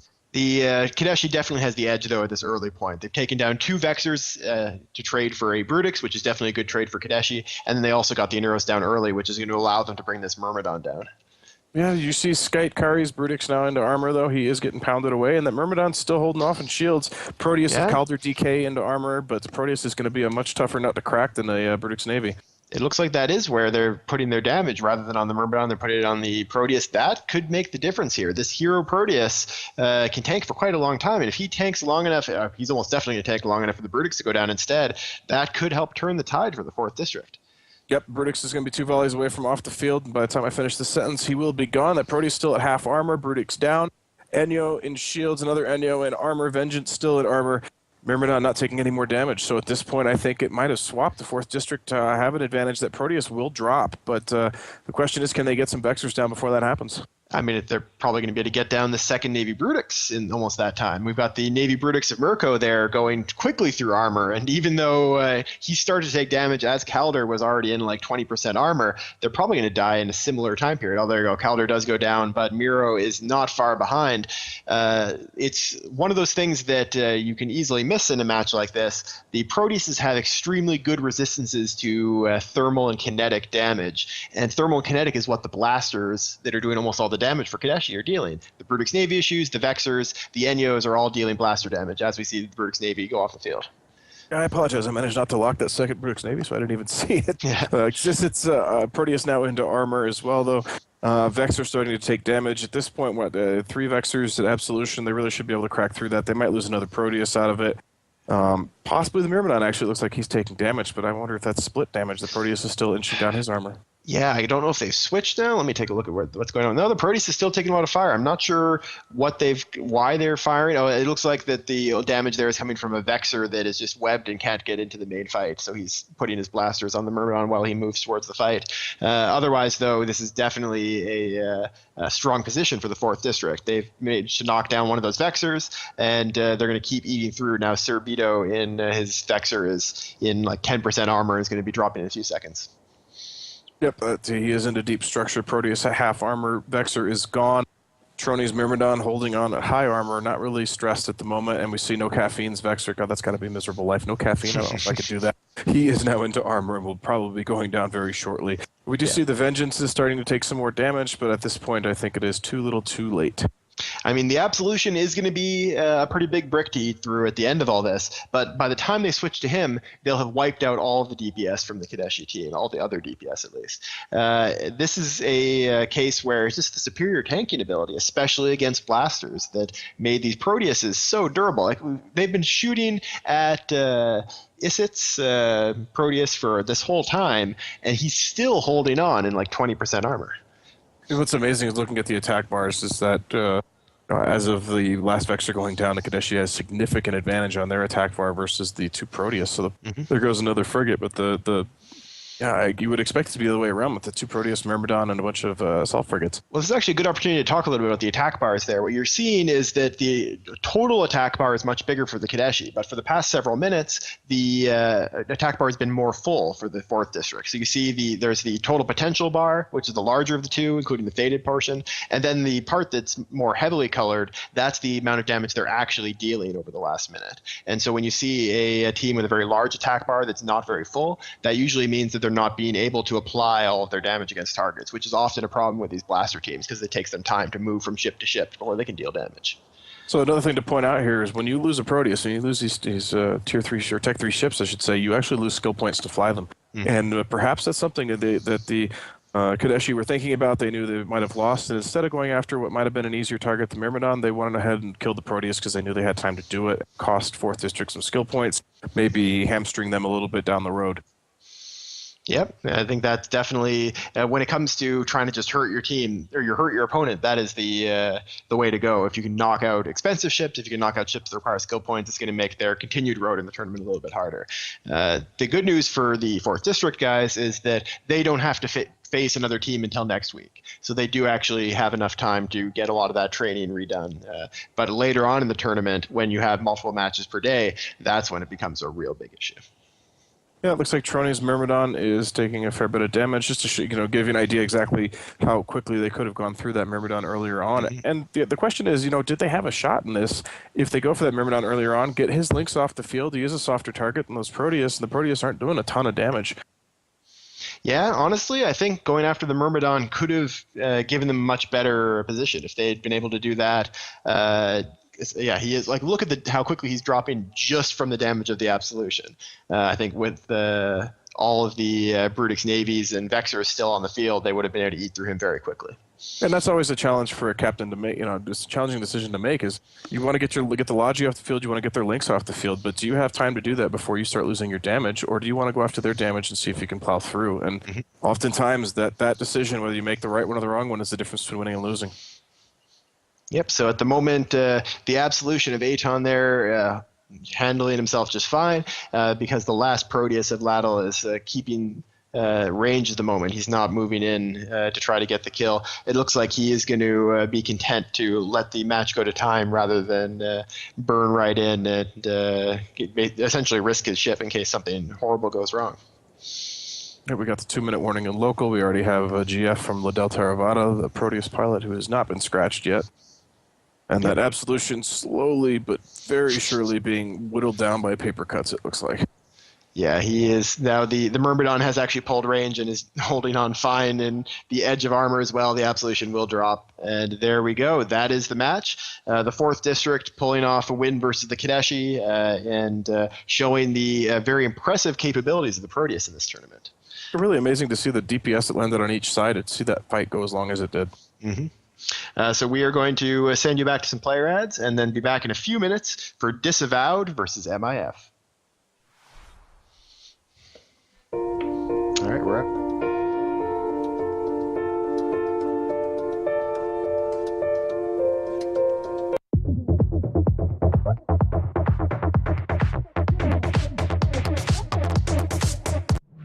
like spaceships? Do you like explosions?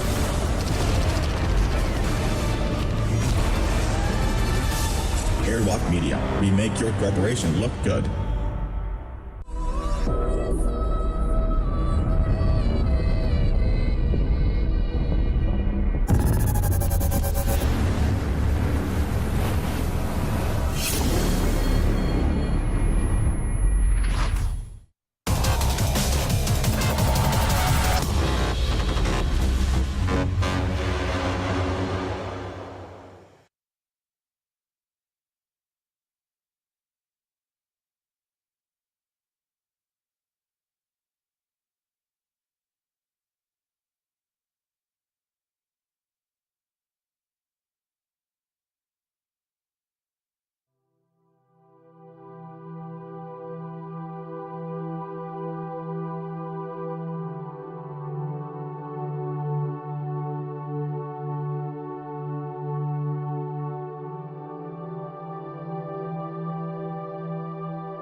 Hello and welcome back, everyone. This is CCB Fozzie joining you again with Bacchanalian to bring you the second to last match of this first day of the 12th Alliance Tournament. This is Disavowed versus MIF. Disavowed trying to go all in on a Tinker concept, but I have a feeling it's probably not going to work. Why don't you tell us a little bit about that team, Bacchanalian? Well, I think we're going to see my favorite thing to see, and that is a Tinker setup fail. We have a Scorpion Navy issue, 2 Ravens, Vulture, Tengu, Drake Navy issue with no support. And they're looking at an MIF team with 2 Typhoon Fleet issues, 2 Sleipnirs, Basilisk, Stiletto, 3 Merlins, and 2 Worms. The Typhoon Fleet issues warped right on in there. They want to be up front and personal. Yeah, and they're fit with rapid heavy missile launchers for lots of burst damage. This definitely looks like MIF's fight to lose. They're going to be in the driver's seat from these setups, and they should be able to take this as long as they execute properly. You know, and they actually, both teams warped in at a very close angle, so they're actually closer than you would expect for the packs of them that came in at range. And right away you see MIF pulling some of their frigates out to range. It looks like probably their EWAR support there. Yeah, you see damps going down across as well. Quite a few dams. Got dams on the Ravens, the Navy Scorpions, to prevent the Ravens from sniping out at that Logi. And now we're just going to see how long it takes for the damage to arrive and see how well this Tinker tank for Disavowed actually holds up. Yep, Sleipnir's already right on top there. Basilisk for MIF taking a little bit of damage, but I suspect he's ASB fit and he'll be able to pull that back. He's just waiting until he's low enough. Raven on the Disavowed team is taking significant shield damage, and I don't see a whole lot of reps pouring in yet. No, he is going down pretty quickly. Yeah, there is reps on him now, but it's not enough. The damage is there. The Basilisk was just waiting because he can rep half of his shields in one boost. Yeah, the Tengu is now taking a little bit of damage. That Raven is already almost into armor, and I think this is it. This is a deconstruction of a Tinker. There is nothing that makes me happier than seeing these Tinker setups get taken apart. Mm-hmm. Yeah, I think the Raven isn't the greatest choice, doesn't have a ton of hit points, doesn't have the resists that are so helpful when you're building your team around strong remote rep tanks. We do see smart bombs on the Disavowed team coming from that Vulture, which is always good to see. That's a smart move on their part. But if they can't keep their Ravens alive, then it's all for naught. And that Raven is in structure now. Yep, they definitely cannot keep those Ravens alive. That is off the field. And to be fair, the Typhoon Fleet issues and 2 Sleipnirs by themselves are a ton of DPS. Mm-hmm. I mean, you want to talk about breaking through logistics, that is the comp to do it. Basilisk for their team, for the MIF team, is about 1/3 shield, but I think he's just being conservative with his ASB. We've seen him boost back quite a bit before. The Tengu for the Disavowed team, it's taking some damage. The Basilisk is almost into armor. Basilisk, I've been watching him. He's not boosting. This is looks like he used up all of his boosts already. This is probably an XL ASB, and he's on reload now. So he's pulled a lot of range. There's still damps on the Raven and Navy Scorpion, and I've seen the missiles stop. The Raven missiles are no longer hitting him. It looks like that was a successful damp and pull your Logi away move pulled by MIF, and they were going to allow him to reload his ASB fully. Well played on that, but... Disavowed now trying to probe and find an opening out. The Basilisk might be out of range. They appear to be shooting a Sleipnir as well as Typhoon Fleet issue. But both are really shrugging off the damage without much problem. And meanwhile, Zarlira's Raven is losing shields a lot faster than he's getting them back. Yeah, he's just going down. I think the choice of the Ravens is an excellent one for MIF. They know that even with the reps that the Tengu can provide, they can still break through a Tech 1 resist ship. And that's exactly what they're doing here. As he drops into structure, and he'll be gone in just a moment, and that's going to be more than half of the DPS off the field for Disavowed. Yeah, meanwhile, the MIF Basilisk has reloaded his ASB. His shields are pulled right back up. Still got a chunk of him missing, but I think that's just because he knows he'd be wasting part of a boost to boost again. And really no other significant damage. There's a Nepix Merlin on MIF taking some damage. The Basilisk having no problem keeping that up. Another ASB boost off the Merlin. And meanwhile, Drake Navy issue on Disavowed now going down as well. He is in 2 low shields and no appreciable reps coming in. Yeah, he's going to be going down fairly quickly. All those rapid heavy launchers coming from the Typhoon Fleet issues barreling right into his shields. This is one of the first uses we've seen of the rapid launchers in this tournament. Rapid launchers, of course, were redone in the last couple of months to become high burst damage weapons. They take a while to reload, but while they are firing, they do a ton of damage quickly, including to small targets, as we see the Drake just explode. Well, and the nice thing, you talk about that reload time on them, but you have 2 Sleipnirs there that just crank out an amazing amount of DPS, and they're pretty sustainable DPS at that. So you have something to fill the gaps and take out that Tengu, which just explodes in 3 seconds. I couldn't even mention it before it was gone. Now it looks like they're moving in on Justine like Bieber, and that would have been my primary from the start because of that name. So. Yeah, with the burst damage, it's perfect for this tournament actually, because as long as you're killing ships in that time, you're going to be winning the fight, and so you're perfectly fine with killing a ship, then having to reload, then killing another ship, then having to reload, especially against a Tinker team like this. It's excellent. They're actually going to be taking on the Scorpion Navy issue next, because that is the biggest chunk of damage left on the field, and they're going to be clearing him off the field before too long. He's already down to about 20% shields. I guess we can entitle this match When Tinkers Go Wrong. Mm-hmm. We've seen a couple of Tinkers not really do the job. The earlier Tinker with the triple Dommy that was trying to emulate last year's successful setups, that one also was unsuccessful. I think these teams that are bringing in these Tinkers may have seen previous Alliance Tournament teams do really well with them and might not really completely realize how difficult it is to pull off a Tinker. You know, what we just saw that was interesting is one of the Merlins flew out to the Basilisk and dumped a cargo container, presumably with cap charges for him. Meanwhile, that Scorpion Navy is down, but you suspect that the Basilisk is out of his cap charges because he is slowly crawling over to that can to probably reload. Not that at this point it's really necessary. That Vulture's not going to break through the Basilisk in time. He will die very long before that happens, so... That's a nice bit of teamwork either way. It's definitely one of those maneuvers that if you practice it a couple of times in a live environment when everyone's got their nerves on edge, then you're going to be able to do it more smoothly if you're in a really, really difficult situation. Yeah, and we've definitely seen it in the past tournaments. So some of the better teams and going into long matches. I think we actually saw that happen during PL Hydra in the finals last year. We saw some cans drop to pass over cap charges, so... It's certainly something that does get used. That Vulture, meanwhile, is into armor. I imagine it's just a matter of time before he is down. Maybe the reload cycle on the Typhoon fleets or Sleipnirs can take care of it by themselves. Yeah, I mean, he's in armor now, which is not a good place for a Vulture to be, and it's just a matter of time. And that's going to bring MIF to the second round of the winners bracket in quite convincing fashion. They've been competitive in some other Alliance tournaments, and this is definitely a good start for them. Yep, so the next matchup, we have Hun Reloaded against Sleeper Social Club in the conclusion of Day 1's matches. So looking forward to that one, and we'll see you guys back here in just a few minutes.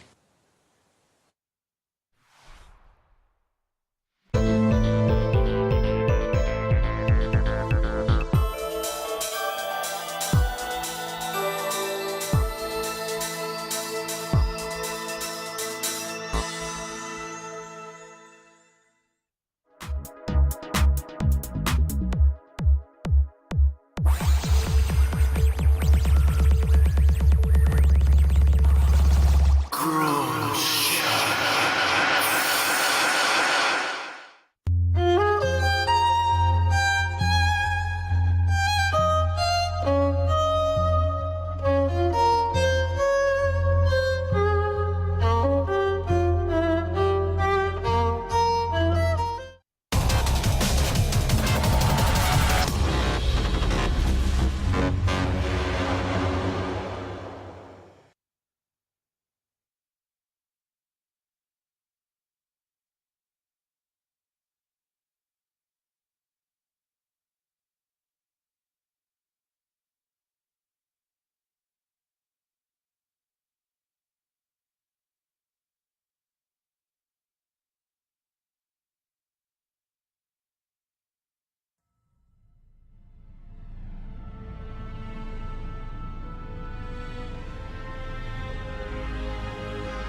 Hello, and welcome back, everyone, to the final match of day one of this 12th Alliance tournament. This is CCP Fozzie, joined by Bach and Alien, and we are bringing you Hun Reloaded versus Sleeper Social Club. And we're going to be seeing two very high DPS setups coming up against each other. Hun Reloaded has brought a setup that is actually reminiscent of the Pandemic Legion team from last year's Alliance tournament. It's an Eos triple Ishtar, Myrmidon triple Vexer, Maulus, Tyrannus, and then Logistics Frigates and the Navitus. But it's going to fly in a lot of ways like it had no logistics, I would expect. And why don't you tell us a little bit about this Sleeper Social Club team? Back. Yeah, Sleeper Social Club was warped in at 0, presumably because they assumed the other team would not, but still kind of a gutsy move here.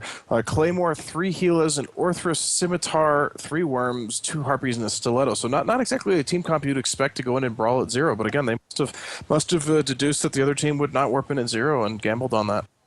So we're seeing Bouncer 2s now as the match begins, and Curator 2s being dropped by the Hun Reloaded team. They're going to try to use these sentry drones to alpha off some opponents really fast. I guess the Scimitar is going to be their first primary because they've already put the target painter on him.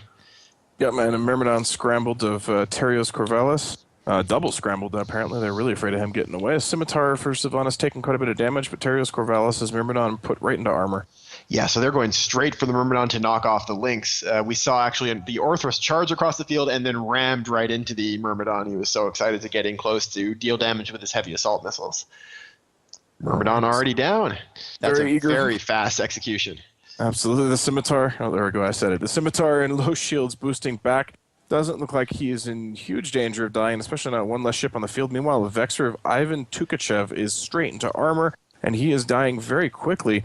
Really, this Hun team is going to need to figure something out here awfully fast to survive this. They're losing chunks of damage very quickly. The Hun team, I think, was counting on SSC keeping range, getting far enough away that they can be tracked by all these curators and bouncers. But instead, the Hun team did what it looks like their plan was to do the whole time, charged right in, decided to brawl at very close range with these missiles and drones. It's a very powerful strategy, I think, partially because it's unexpected. People aren't going to be expecting these ships to come in right up close to you, but they absolutely are here.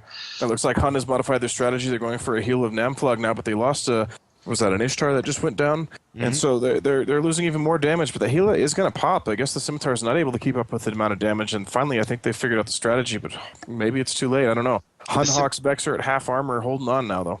The Scimitar is being damped, so it's quite possible that he's having a bit of trouble locking in time. But he's actually in the middle of the arena very kind of cleverly orbiting directly around the sentry drones to prevent them from being able to track him. He's also got some ECM drones on him coming from the from the Hun Reloaded team. Well, and here we go. We have Vexer into half armor, Eos into half armor. For the Hun team, really, if they don't get that Hela, Farah, and Shani down before either of those ships dies, I think they're in really dire straits. I think they're going to die around the same time. Structure. Yep, and the Eos also into structure. He is down, so 2 Ishtars, 2 Vexers, and some frigate support against an Orthrus, Hela, and Claymore, and a bunch of support. And really, honestly, it looks like the support is a higher DPS output. 3 Worms is nothing to sneeze at. We talked about that. 2 Harpies. I think the upper hand is certainly still with Sleeper Social Club here. Yeah, Hun Hawk and his Vexer has pulled really far away. He's all the way out towards the edge of the arena now, so he's a little bit safer. But they're going to actually knock out the Logistics Frigs, it looks like. And Hun Tyrannus down. Yeah, Navitas dying. Another Hela for Blitzatcher is taking significant damage going into armor, but again, I think they're too far behind the ball here. Killing these Helas is definitely the right call to make if you're the Hun Reloaded team. You knock down the Helas fast. If you can catch the Orthrus, you try to knock him down as well, and that's going to clear a lot of the damage off the field. At this point, though, eventually you're going to need to take out that Scimitar. You'll have to get him out of the fight, or else your limited damage just won't be able to break through. Well, and again, the other big concern is getting rid of those worms. I mean, how do you take out those worms if you start losing your cruisers? They don't have any frigate support capable of doing that, so then the drone boats are going to have to do it. They got the first one. It looks like he's in a low structure, about to go down. Navitas died as well, so there's no logistics left for the Hun team. Looks like another Ishtar down, so 2 Vexers, Maulus, and Ishtar against Claymore, Orthrus, Scimitar, 2 Worms, 2 Harpies, and a Stiletto. There are no reps. This whole time, there's no reps coming from the Scimitar of the SSC. He's been having himself heavily damped and has just been running around the field trying to keep up with the fight to get reps. There we go. We're now seeing him get reps applied to the Stiletto, But Vexor down for Hun. They've already lost a lot of ship because he wasn't able to lock. That Maulus is definitely punching above its weight. Well, and there it goes. It's not going to be punching much longer. It's now under fire. It is gone off the field. So Vexor, half armor, Ishtar, I don't think Hun's going to manage here. They might take out one more ship if Scimitar loses his ability to rep, but now that Damps are off the field, I don't see it happening. He's already being repped back up, and this is a solid performance in what was a fairly tight match to start there from Sleeper Social Club. Yeah, honestly, I would have favored Hun looking to the setups coming into it, but SSE came in with a very ballsy strategy, and they pulled it off perfectly. They came in and just were able to shock Hun Reloaded with the huge damage from the Helas. Yeah, I think not blasting past that Scimitar, not going for the other ships on the field, the Helas right off the bat really cost Hun. I think they focused for so long on that Scimitar and were unable to do anything to it that by the time they changed it up, they'd already lost a couple ships and it was just not enough damage to keep up in the DPS race. So that's the last Vexor off the field for Hun, and they're now down to just one Ishtar. It's quite a ways away from the rest of the fight, sitting off on its own, so it's probably going to be a little while before they can get on top of it to actually take him down, but it is really just a matter of time. Yeah, that Orthrus was making a run for the border there. He was out at about 115 for a little bit, but he's come back in. So I was hoping to see another shiny kill for CSP Veritas there, but did not happen. Yeah, if anyone wants to use the micro jump units I placed to launch out of the arena, then I would have nothing wrong with that, because I've gotten a suggestion from Veritas that he might start giving CSP Fozzie the credit for the kills if somebody jumps out of the arena using those structures. So, if you want to give me some better killboard stats, then I'd be very happy for that, because pretty much Fozzie's only killboard stats are losing a bunch of very expensive ships on dev rooms. Yeah, definitely. If nothing else, you should be on the kill mail. I don't know. You get some E-War bonus, kind of like the Falcon that gets just the jammer on a kill mail there. But Scimitar just hanging out, not wasting ASB boosts on much, just a little bit of shield damage. The Ishtar, again, he's just kind of hanging out too. He's burning around, but he's... he's going fast enough that he's going to be a little bit difficult to catch, although that Orthrus is going over 2k a second, so the Orthrus will be able to catch him eventually. Yeah, and honestly, the Stiletto at 4,300 is running him down as well. He's going to catch him pretty quick, probably get a scram web on him, and that'll be it. So while we have a little bit of time here, Backnelling, what would you say your favorite match of this day so far has been? I got to say that it's actually kind of a tough call. There have been quite a few good ones. I really enjoyed watching the Tinkers die. And I was curious, I guess the one that kind of was most unexpected to me, I guess, was the Kadeshi 4th District match, where you see two extremely high DPS teams go toe-to-toe in a match that you would expect to be one of those 3-minute and over matches, and it went almost the time. I mean, that was an interesting one that caught me by surprise. So. Yeah, it is always like we saw those setups and expected the match to be over so quickly, but the Proteuses surprised everyone, and definitely they surprised the Kadeshi in how well they were able to tank. And now we see the tackle has landed on the Ishtar, the last Ishtar for Hun Reloaded. Honestly, it's hard to pick a favorite match for myself. Seeing the teams that lost the fight because they jumped into the arena with MJDs is probably my favorite thing about the day, seeing those two rattlesnakes and the Paladin eject themselves out of the arena. But that is the end of this last match of today. We will be back at the same time at 3 o'clock Eve time in the afternoon tomorrow for another 16 matches. Thanks for joining us for this first day of the 12th Alliance Tournament, and we hope you had a great time.